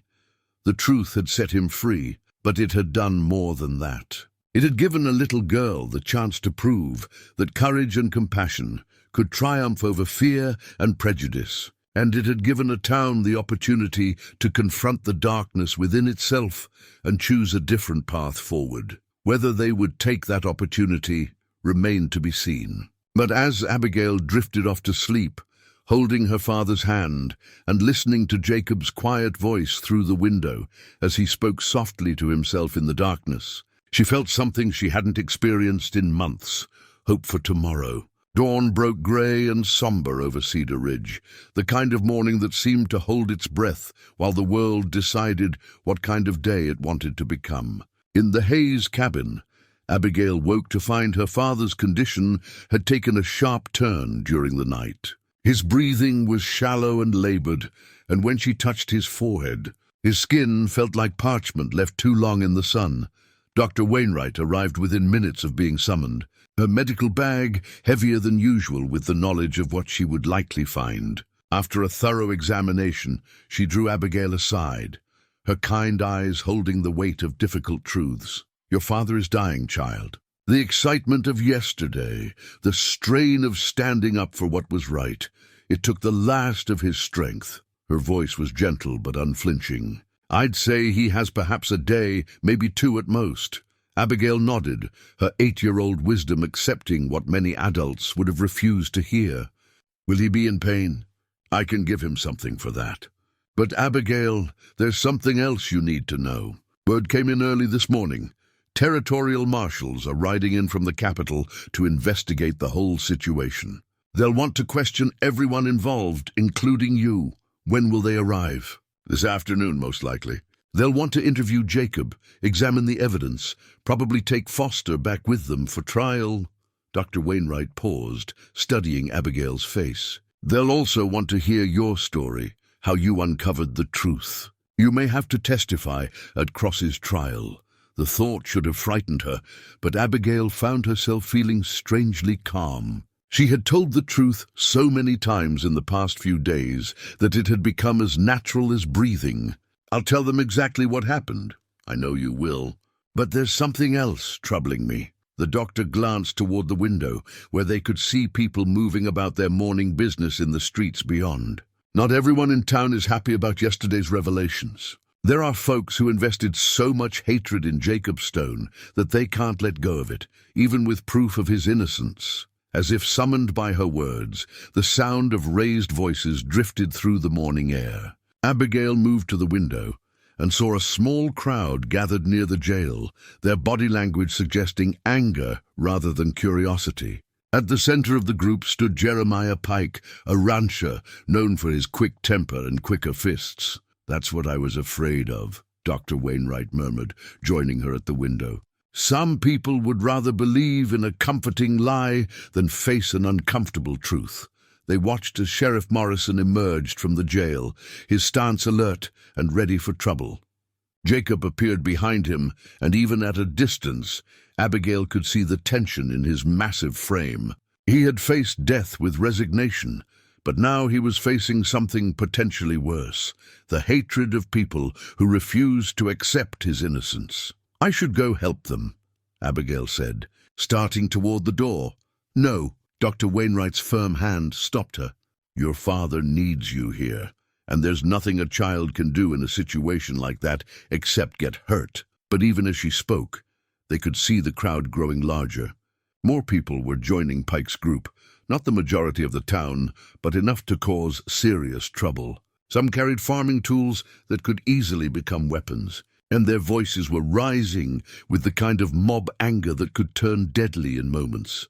Inside the cabin, Reverend Hayes stirred on his bed, his eyes opening with the effort of someone climbing up from the depths of unconsciousness. "Abigail," he whispered. She hurried to his side, taking his cold hand in both of hers. "I'm here, Papa." "What's that noise outside?" "It sounds like—" His words were interrupted by a fit of coughing that left flecks of blood on his lips. "Some people are angry about Jacob being set free," she said gently. "They don't want to believe he's innocent." Her father's eyes focused with surprising clarity. "Help me sit up, child. I need to see what's happening." Dr. Wainwright moved to protest, but Michael Hayes fixed her with a look that brooked no argument. Together, they helped him to a sitting position where he could see out the window. What he saw made his jaw tighten with determination that seemed to come from some reserve deeper than his failing body. "They're going to hurt him," he said simply. After all he's been through, after everything you've done to save him, they're going to tear him apart like wild animals. Papa, you're too weak. I'm too weak to live much longer, little one. But I'm not too weak to do what's right one more time. He struggled to swing his legs over the side of the bed. Dr. Wainwright, I need you to help me get dressed. Michael, this is madness. You can barely stand. Then I'll face them sitting down. But I won't die in this bed while an innocent man is murdered by a mob outside my door. As if to emphasize the urgency of the situation, a gunshot cracked through the morning air. Through the window, they could see that the confrontation near the jail had escalated. Pike was brandishing a rifle, and Sheriff Morrison had his own weapon drawn. Jacob stood between them, his hands raised in a gesture of peace, but his position made him an easy target. "That's enough," Reverend Hayes said with finality. "Abigail, get my wheelchair from the closet. Patricia, I need you to find that key I gave you last month." "What key?" Dr. Wainwright asked, even as she moved to help him, "The one to the gun cabinet. If I'm going to face down a mob, I'd prefer to do it armed." Both women stared at him in shock. Michael Hayes had been a man of peace his entire adult life, preaching forgiveness and turning the other cheek. The idea of him taking up arms seemed to go against everything he stood for. "Papa, you always said violence was never the answer." "Violence isn't the answer, child. But sometimes the threat of violence is the only thing that stops greater violence from occurring." His eyes were bright with fever and determination. "I won't let that man die for the sins of others. Not when I have breath left in my body to prevent it." Dr. Wainwright retrieved the wheelchair, a recent addition to the cabin as the Reverend's condition had worsened, and helped him into it. The effort left him gasping and pale, but his resolve never wavered. From a locked cabinet in the corner, she retrieved an old army revolver, its weight heavy with the authority of the man who had carried it through the Civil War. "I haven't held this in 15 years, he said, checking the cylinder with practiced movements that spoke of muscle memory from his younger days. But some things you never forget. As they prepared to leave the cabin, another gunshot echoed through the morning air, followed by angry shouts. Through the window, Abigail could see that the crowd had grown to nearly 24 people, and Jacob was now backed against the jail wall with nowhere to retreat. "We need to hurry," Dr. Wainwright said grimly. The short journey from the cabin to the jail seemed to take forever. The wheelchair's wheels fighting against the rutted dirt of the street. Abigail walked beside her father, her small hand resting on the arm of his chair, drawing strength from his presence, even as she provided what support she could. As they approached the confrontation, the details became clearer and more frightening. Pike and his followers had backed Jacob and Sheriff Morrison against the jail wall, their weapons creating a semicircle of potential death. The rancher was shouting accusations that mixed truth with wild speculation. "You killed my cattle." Pike was yelling, spittle flying from his lips. "Doesn't matter what some crooked mayor did. You've been stealing from honest folks for years." "I never took anything that wasn't freely given," Jacob replied, his voice calm despite the circumstances. "And I never hurt an animal unless I needed food to survive. Liar! Monster!" "You think we're fools who'll believe your lies just because some little girl got confused." It was then that Pike noticed the approaching wheelchair. His eyes widened with surprise as he recognized the dying preacher, armed and determined despite his obvious weakness. "Reverend Hayes, what are you doing here?" "You should be in bed." "I should be doing God's work," Michael Hayes replied, his voice carrying clearly despite its frailty. "And right now God's work is protecting an innocent man from a lynch mob." The crowd murmured uneasily at his words. Many of these people had been married by Reverend Hayes, had brought their children to him for baptism, had sought his counsel during difficult times. Seeing him armed and defending the man they wanted to kill created a cognitive dissonance that left them confused and uncertain. "Reverend, you don't understand," Pike said, his voice taking on a wheedling tone. "This creature has been terrorizing our community for years. The mayor may have lied about some things, but that doesn't make this monster innocent. Jacob Stone saved my life 5 years ago," the Reverend replied. He nursed me back to health when I was dying in the mountains, asked for nothing in return, and sent me home to my daughter with provisions for the journey. If he's a monster, then I've never met a saint. You were sick, confused. I was conscious and grateful. And I'm conscious now, which is why I know that you men are about to commit murder in the name of justice." The standoff continued, both sides armed and determined, the morning sun climbing higher and casting harsh shadows that seemed to emphasize the deadly nature of the confrontation. Abigail could see sweat beading on her father's forehead from the effort of staying upright, but his gun hand remained steady. It was then that the sound of approaching horses broke through the tension. A cloud of dust on the horizon resolved into a group of riders moving fast toward the town. The territorial marshals arriving earlier than expected. Their presence would either diffuse the situation or make it infinitely worse, depending on how the mob chose to react. "Well, gentlemen," Sheriff Morrison said, his own weapon still trained on the crowd, "looks like we're about to have some official visitors. I suggest you all think carefully about how you want to explain this situation to federal law enforcement." Pike's face went through a series of expressions as he calculated his options. The marshals would investigate everything, including his role in the attempted lynching. But backing down now would mean admitting that he had been wrong about Jacob, and his pride was too great for that kind of humility. "I don't care who's coming," he said finally. "This needs to be settled here and now, before any more innocent people get hurt." As the marshals grew closer, their badges glinting in the morning sun, Abigail realized that the next few minutes would determine not just Jacob's fate, but the soul of her entire community. Would they choose law over mob rule? Truth over comfortable lies? Justice over revenge? The answer would come soon enough, but first, there would be one final test of courage, not just for Jacob Stone, but for everyone who claimed to believe in doing what was right, no matter how difficult or dangerous it might be.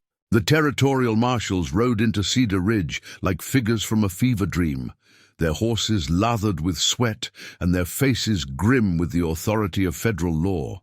There were three of them: Marshal Thomas Crawford, a weathered man in his 50s with steel-gray hair and eyes that had seen too much; Deputy Marshal James Reed, younger but equally serious; and Deputy Marshal Catherine Mills, whose presence as the first female federal marshal in the territory had already become legendary. They reined in their horses at the edge of the confrontation, taking in the scene with the practiced assessment of lawmen who had dealt with mob violence before. Pike's group was still arranged in a threatening semicircle around Jacob and Sheriff Morrison, while Reverend Hayes sat in his wheelchair with a gun in his lap and determination in his dying eyes. "Gentlemen," Marshal Crawford said, his voice carrying the quiet authority of someone accustomed to being obeyed, "I suggest you all lower your weapons before someone gets killed." Pike's rifle wavered slightly, but he didn't lower it. "Marshal, this creature has been terrorizing our town for months.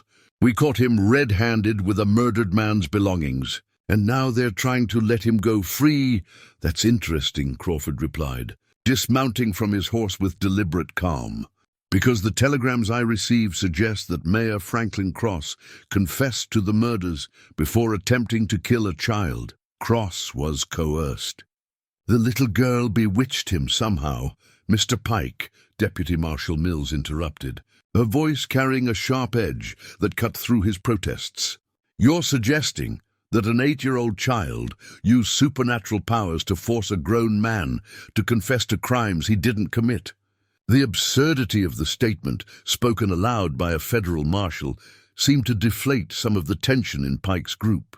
Several of the men looked uncertainly at each other, as if hearing their beliefs voiced by an outsider had made them realize how foolish they sounded. But Pike was too invested in his hatred to back down easily. "You don't understand, Marshal. That girl has been visiting the monster in his cell, talking to him in secret. She's been corrupted by his evil influence." "What I understand," Crawford said, walking slowly toward the group while keeping his hands visible and non-threatening, "is that a child showed more courage and wisdom than the adults in this town. She investigated when others accepted easy answers. She showed compassion when others chose hatred. and she saved an innocent man's life when others were ready to take it. Abigail felt her cheeks burn with a mixture of embarrassment and pride. To hear her actions described by a federal marshal made them seem both more important and more frightening than she had realized. "Marshal Crawford," Sheriff Morrison called out. "His weapon still trained on Pike's group. I have Mayor Cross in custody, along with a full confession to 2 murders. We also have William Foster's testimony about Cross hiring him to fabricate evidence against Mr. Stone here." "Excellent. We'll want to interview all parties involved." Crawford's eyes swept over the armed crowd. "But first, we need to resolve this situation peacefully. Mr. Pike, I'm going to ask you one more time to lower your weapon. Not until that monster is back in chains where he belongs." It was then that Abigail made a decision that would have terrified any adult who knew her well. Stepping away from her father's wheelchair, she walked directly toward Pike, her small figure seeming impossibly fragile among all the armed men. "Abigail, no," her father called out, but she was already moving. "Mr. Pike," she said, her clear voice cutting through the morning tension.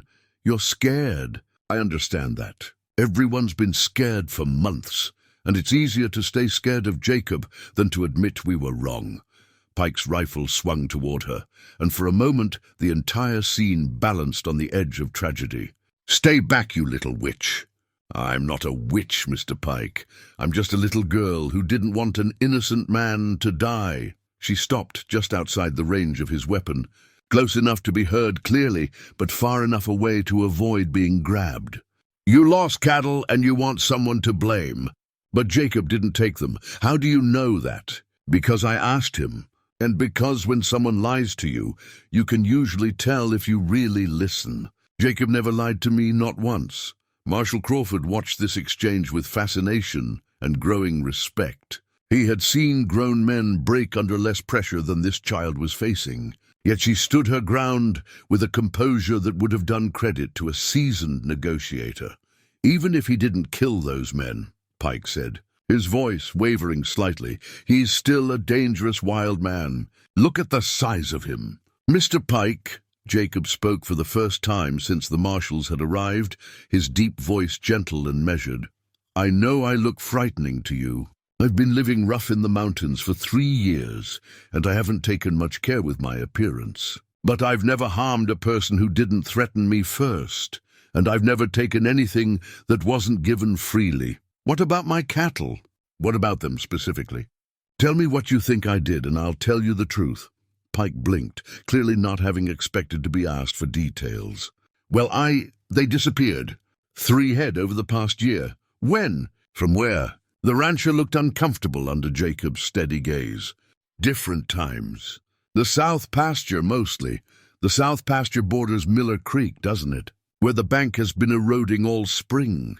"Yes, but what does that—" "2 of your cattle fell through the bank into the creek during the spring floods. I found their bodies downstream and buried them properly. The 3rd one wandered off during that bad storm in July. I tracked it for 2 days, but never found it. Most likely taken by wolves or a mountain cat." Pike stared at him in confusion. "How do you know about the floods?" "About the storm?" "Because I've been watching over this valley for 3 years. Mr. Pike, just because I don't live among people doesn't mean I don't care what happens to them." The admission hit the crowd like a physical blow. The idea that the monster they had feared had actually been protecting them challenged everything they thought they knew about the situation. Deputy Marshal Mills stepped forward, her voice professional but curious. "Mr. Stone, are you saying you've been acting as an unofficial guardian for this area?" Jacob was quiet for a moment, clearly uncomfortable with the attention. "I wouldn't put it that way, ma'am. When you spend enough time in the wilderness, you learn to read the signs, animal movements, weather patterns, the kinds of things that can threaten settlements. If I saw something dangerous heading toward town, I tried to redirect it." "Like what?" "Rock slides after heavy rains, forest fires that might spread, a rogue bear that was getting too comfortable around human habitation. I led it back into the high country where it belonged." He paused, his eyes finding Abigail's face. "I never wanted thanks or recognition. I just couldn't stand by and watch innocent people get hurt when I had the power to prevent it." Marshal Crawford nodded slowly, his expression showing a growing understanding of the complex man they had come to investigate. "Mr. Stone, you mentioned being in the military. What was your rank and unit?" "Sergeant, 1st Colorado Volunteers. Served under Colonel Chivington until Antietam, then transferred to Special Reconnaissance." "I know that unit," Crawford said with growing respect. "They saved a lot of lives during the war. We did our duty, sir. Nothing more." The Marshal turned to address Pike's group, his voice carrying new authority. "Gentlemen, you're threatening to lynch a war hero who has been protecting your community for 3 years. How does that sit with your consciences?" The effect was immediate and visible. Several of Pike's supporters began lowering their weapons, shame creeping into their expressions as the full weight of their actions became clear. But Pike himself remained defiant, his rifle still pointed in Jacob's direction. "I don't care what he did in some war 20 years ago," he said, but his voice lacked its earlier conviction. "He's still a dangerous wild man." "Mr. Pike," Abigail said, stepping closer, despite the obvious danger, "do you know what I see when I look at Jacob?" "What?" The question came out as barely a whisper. "I see someone who lost everything he loved and blamed himself for it. Someone who went into the wilderness to punish himself for failing to protect his family. Someone who spent 3 years believing he didn't deserve to be around good people because he couldn't save the ones he loved most." Her voice grew stronger as she continued. "But mostly I see someone who carved me a wooden cross with his own hands because he wanted to give me something beautiful to remember him by." She reached into her pocket and pulled out the small cross Jacob had made for her, holding it up so everyone could see. The morning sunlight caught the careful details of his craftsmanship, the smooth curves, the patient attention to every surface, the love that had gone into creating something perfect from rough wood. "Does this look like the work of a monster to you, Mr. Pike?" The wooden cross in Abigail's small hands seemed to glow in the morning sunlight, its simple beauty standing in stark contrast to the weapons and anger surrounding it. Pike stared at the carving for a long moment, his rifle wavering as he struggled with the evidence before his eyes. "It's just a piece of wood," he said. But his voice had lost its edge. "No," Marshal Crawford said, stepping closer to examine the cross. "It's craftsmanship, the kind of detail work that takes patience, skill, and most importantly, gentleness. You can't create something this beautiful if you have violence in your heart."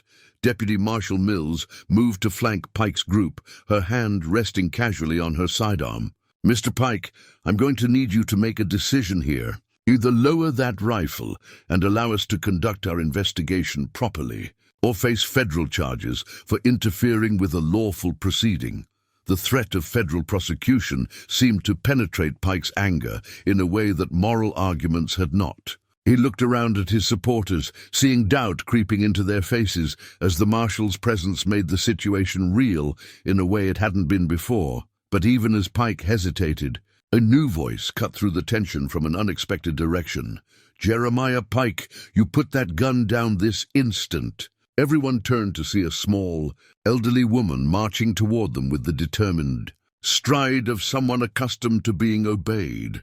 Mrs. Hattie Morrison, sheriff. Morrison's wife and the unofficial moral authority of Cedar Ridge approached the armed crowd with no more concern than if she were scolding children for tracking mud through her kitchen. "Mrs. Morrison," Pike stammered, "this isn't women's business. Like hell it isn't." The profanity from the church organist's lips shocked everyone present. "When grown men are about to murder an innocent person in my town's streets, it becomes everyone's business." She marched right up to Pike and, without hesitation, grabbed the barrel of his rifle and pointed it toward the ground. "You ought to be ashamed of yourself, Jeremiah Pike. Your own mother would be spinning in her grave if she could see you now. Mrs. Morrison, you don't understand. I understand that you've let fear make you stupid and pride make you cruel." Her sharp eyes swept over the other armed men. "All of you should know better. Otto Schmidt, you've got grandchildren who look up to you. What kind of example are you setting? Tommy Garrett, your wife just had a baby. Is this the kind of world you want that child to grow up in? One by one, the men began lowering their weapons under the withering assault of Mrs. Morrison's moral authority. She had taught most of their children in Sunday school, had nursed many of them through childhood illnesses, had been a pillar of their community for decades. Her disappointment carried more weight than any Marshals' threat. Now, she continued, turning to face Jacob with an expression that was stern but not unkind. "Mr. Stone, is it? I understand you've been living rough in the mountains for some time." "Yes, ma'am," Jacob replied, his voice respectful. "Well, that's going to change. You'll be staying in town while these Marshals sort out this mess, and you'll be staying in our guest room, where I can keep an eye on you and make sure you get some decent meals." Jacob blinked in surprise. "Ma'am, I wasn't asking your opinion, young man. Mrs. Hayes told me how you saved her husband's life and how you've been protecting our valley all this time. The least we can do is show you some proper hospitality. The transformation was remarkable. In the space of a few minutes, Mrs. Morrison had diffused a potentially deadly situation through nothing more than moral authority and stubborn kindness. The crowd that had been ready for violence was now shuffling their feet and looking at the ground like scolded children.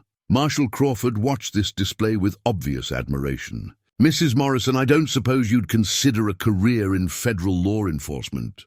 "I've got my hands full keeping this town in line, Marshal, but I appreciate the offer."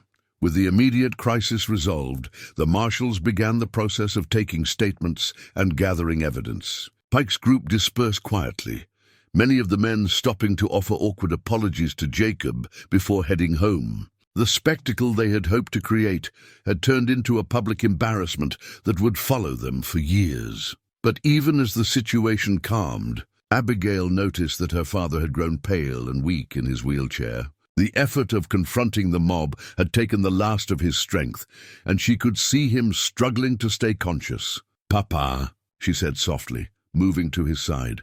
"I'm all right, little one," he whispered, but they both knew it wasn't true. Dr. Wainwright appeared as if summoned, her medical bag ready. "Michael, we need to get you back to bed immediately." "Not yet," he said with surprising firmness. "I need to see this through." Marshal Crawford approached the wheelchair, his expression respectful. "Reverend Hayes, I understand you have information relevant to our investigation." "I do, Marshal. Jacob Stone saved my life 5 years ago when I was lost in a mountain blizzard. He's a man of honor and compassion, and anyone who says otherwise is either ignorant or lying. We'll need a formal statement. You'll have it. But first, I have something to say to this community." Despite his weakness, Reverend Hayes's voice carried clearly across the square where people had gathered to watch the aftermath of the confrontation. "Friends and neighbors," he began, his words carefully measured, "we've all learned something important today. We've learned how easily fear can turn good people into a mob, how quickly we can abandon our principles when we're scared. But we've also learned that truth has a way of emerging, no matter how deeply we try to bury it." He paused, gathering strength for what came next.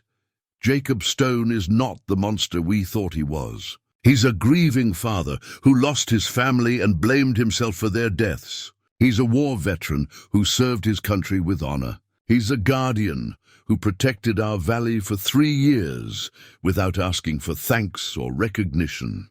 Most importantly, he's a human being who deserves our compassion, not our hatred." The square was completely silent now, everyone hanging on the dying preacher's words.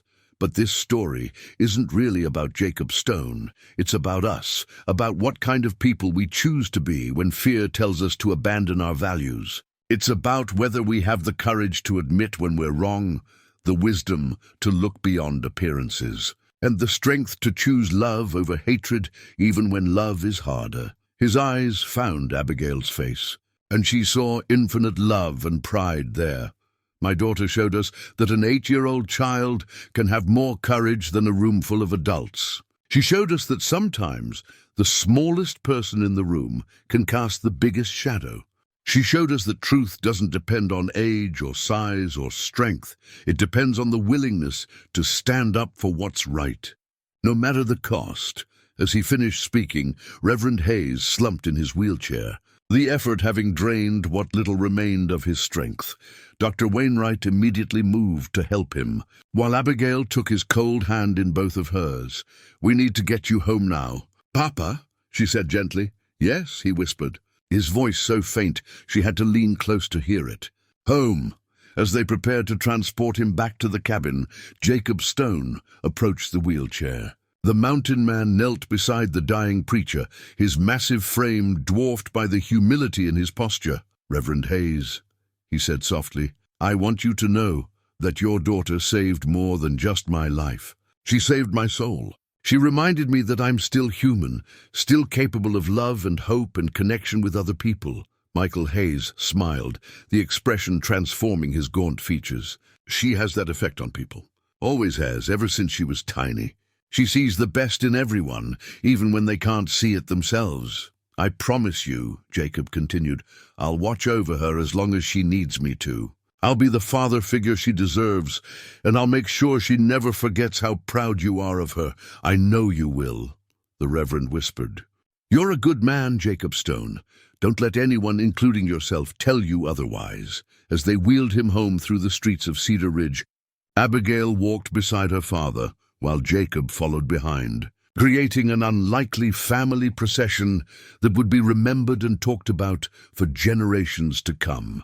The little girl who had saved an innocent man's life, the dying preacher who had found the strength to stand up for justice one last time, and the gentle giant who had been transformed from monster to guardian through the power of truth and compassion.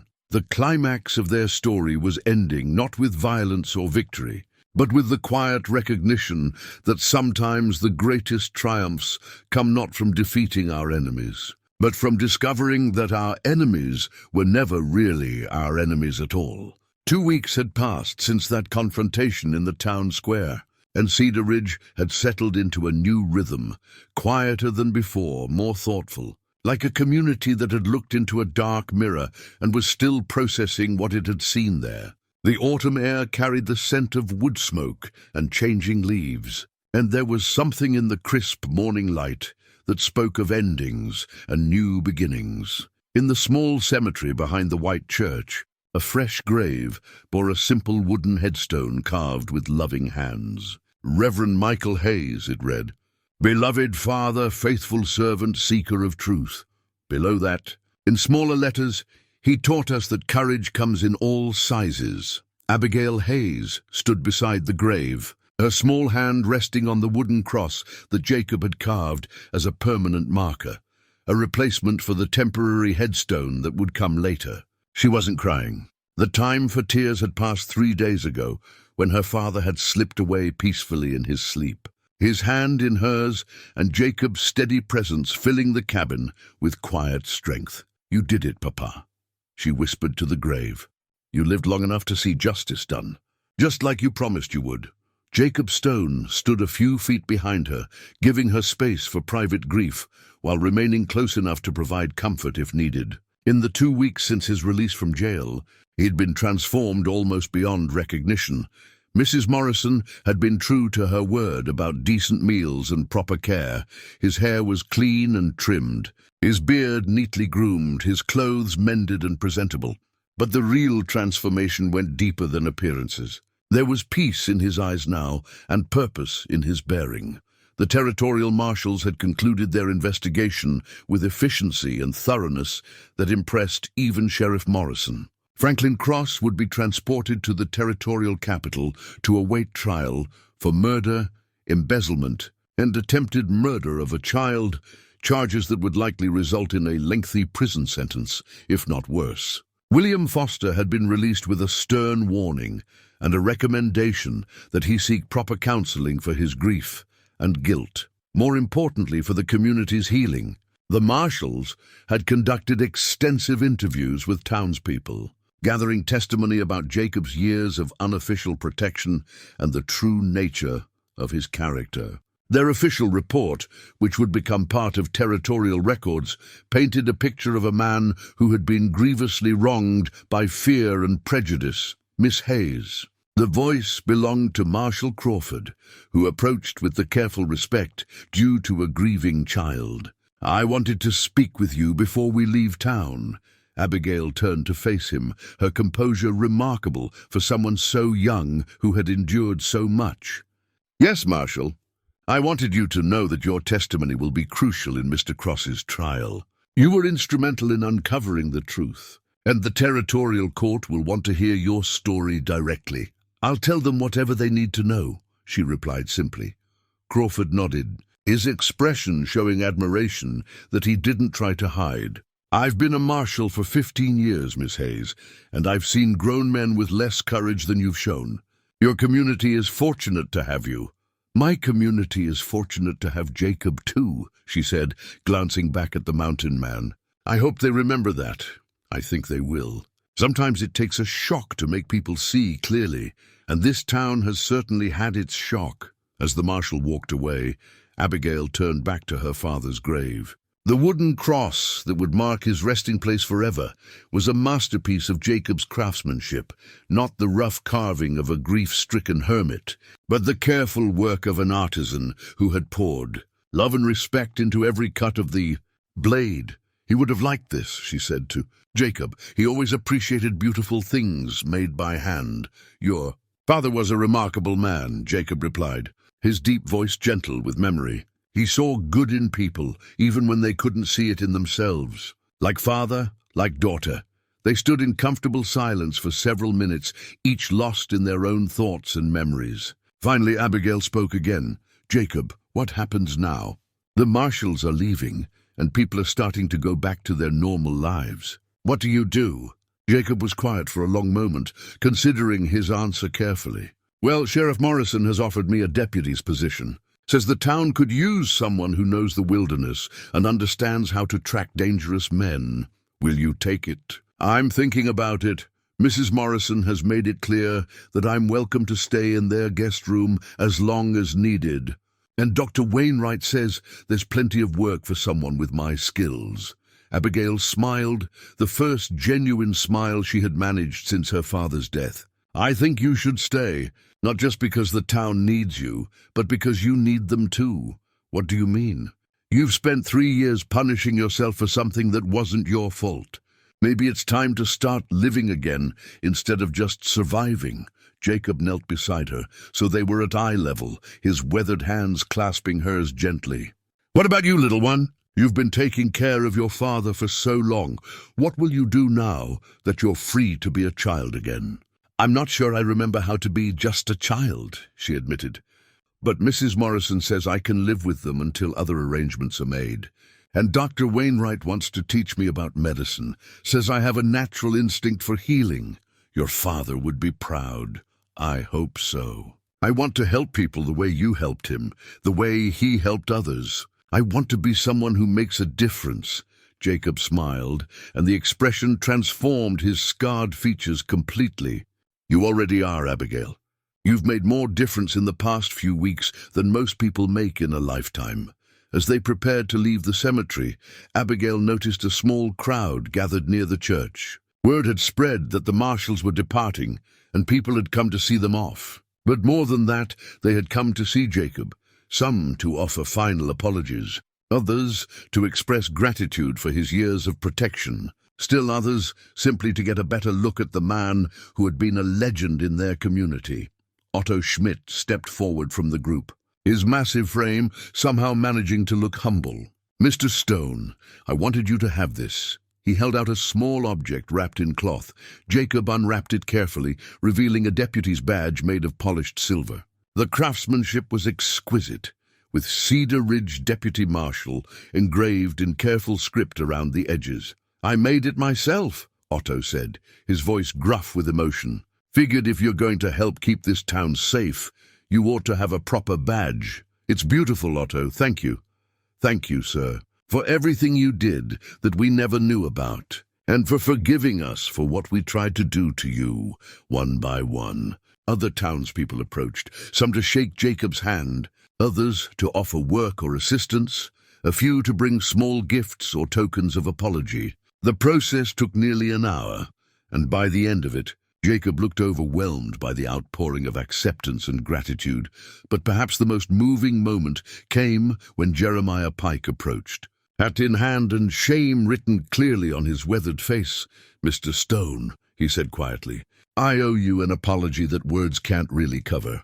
I let fear turn me into someone I don't recognize, someone my own family is ashamed of." Jacob studied the rancher's face for a moment, then extended his hand. "We all make mistakes, Mr. Pike. The measure of a man isn't whether he falls down, it's whether he gets back up." Pike shook his hand gratefully, tears visible in his eyes. "If you ever need anything at all, you just ask. Actually, there is something," Jacob said thoughtfully. "That missing cow you mentioned, I think I might know where to find it. If you'd like, I could help you track it down. You'd do that? After everything?" "I'd be happy to." As the crowd dispersed and the Marshals prepared for their journey back to the territorial capital, Abigail found herself standing with Jacob on the steps of the church where her father had preached for so many years. The afternoon sun cast long shadows across the town square, and she could see children playing near the dismantled gallows. The structure had been torn down the day after Jacob's release, its wood repurposed for more constructive projects. "Jacob," she said, "do you think people really learn from something like this? Or will they just forget and go back to being afraid of what they don't understand?" Jacob was quiet for a long moment, watching the children play in the square where he had nearly died. "Some will forget," he said finally. "Some will choose to remember only the parts that make them comfortable. But others, the ones who really matter, they'll remember the whole truth. And they'll teach their children to look beyond appearances, to ask questions before making judgments, to choose courage over fear." "How can you be so sure?" "Because of you," he said simply. "Because an 8-year-old girl showed this entire community what it means to have faith in the goodness of people. That kind of lesson doesn't just disappear." As if summoned by their conversation, Mrs. Morrison appeared on the church steps, her arms laden with supplies for Jacob's new life in town. "Mr. Stone, I've got fresh linens for your room and a proper coat for the winter weather. Can't have our new deputy marshal looking like a vagrant. Thank you, Mrs. Morrison, for everything." "Nonsense. It's what neighbors do for each other." She turned to Abigail with motherly concern. "Child, you look tired. Why don't you come home and help me with supper? Jacob's coming to eat with us tonight. I want to make sure he knows what a proper home-cooked meal tastes like." As they walked back toward the Morrison house, Abigail felt something she hadn't experienced in months. The simple comfort of belonging to a family again. Not the same family she had lost, but a new one formed by shared experience and mutual care. The house was warm and welcoming, filled with the sense of cooking food and the sound of gentle conversation. As she helped Mrs. Morrison prepare the evening meal, Abigail could hear Jacob and Sheriff Morrison talking quietly in the front room, discussing patrol routes and town safety, but also sharing stories of their military service and finding common ground in their shared experiences. During dinner, the conversation flowed naturally from practical matters to deeper reflections on what the community had learned about itself. Sheriff Morrison spoke about the importance of questioning assumptions. Mrs. Morrison discussed the value of Christian charity in action rather than just in words. And Jacob shared insights about the healing power of forgiveness, both giving and receiving it. As the evening wound down, and the adults began discussing sleeping arrangements and future plans, Abigail excused herself and stepped out onto the front porch. The night air was crisp with approaching winter, and the stars above seemed brighter than she remembered from before all the trouble began. She was thinking about her father, about the lessons he had taught her, and the courage he had shown in his final days. When Jacob joined her on the porch steps, "Penny, for your thoughts," he said gently. "I was thinking about Papa, about how proud he would be to see you wearing that badge, to see the town accepting you as one of their own. He would be prouder of you than of anything else," Jacob replied. "You honored his memory by fighting for what was right." They sat in comfortable silence for several minutes, watching the peaceful town settle into night. Finally, Abigail spoke again. "Jacob, do you think you'll ever stop missing your wife and daughter?" "No," he said honestly. "But I've learned that missing them and honoring their memory doesn't have to mean punishing myself. They wouldn't have wanted me to live in isolation and grief. They would have wanted me to find new purposes, new connections, new ways to make the world a little better, like being a deputy marshal. And like being a guardian for a very special little girl who saved my life in more ways than one."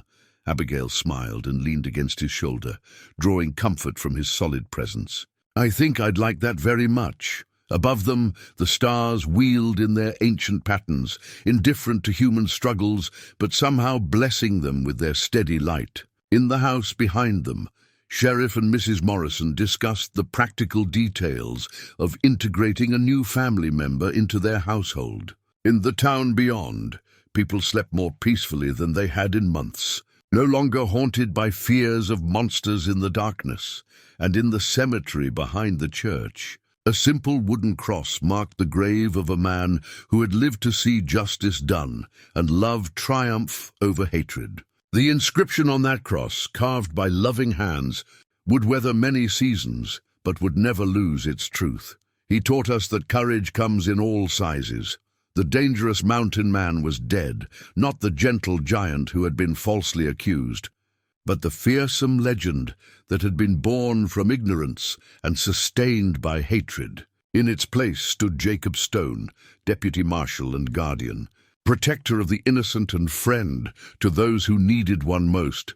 And beside him stood Abigail Hayes, no longer just a little girl, but a young woman who had learned that truth was worth fighting for, that courage could overcome fear, and that sometimes the smallest person in the room could cast the longest shadow. Together, they would help Cedar Ridge heal from its wounds and grow into something better than it had been before. The future stretched before them like an unwritten story, full of possibilities for redemption, growth, and the kind of quiet heroism that doesn't need recognition to make a difference in the world. The town that had almost hanged an innocent man would become known throughout the territory as a place where justice prevailed, and second chances were freely given. And at the heart of that transformation would always be the memory of an 8-year-old girl who saw past appearances to the truth beneath, and a grieving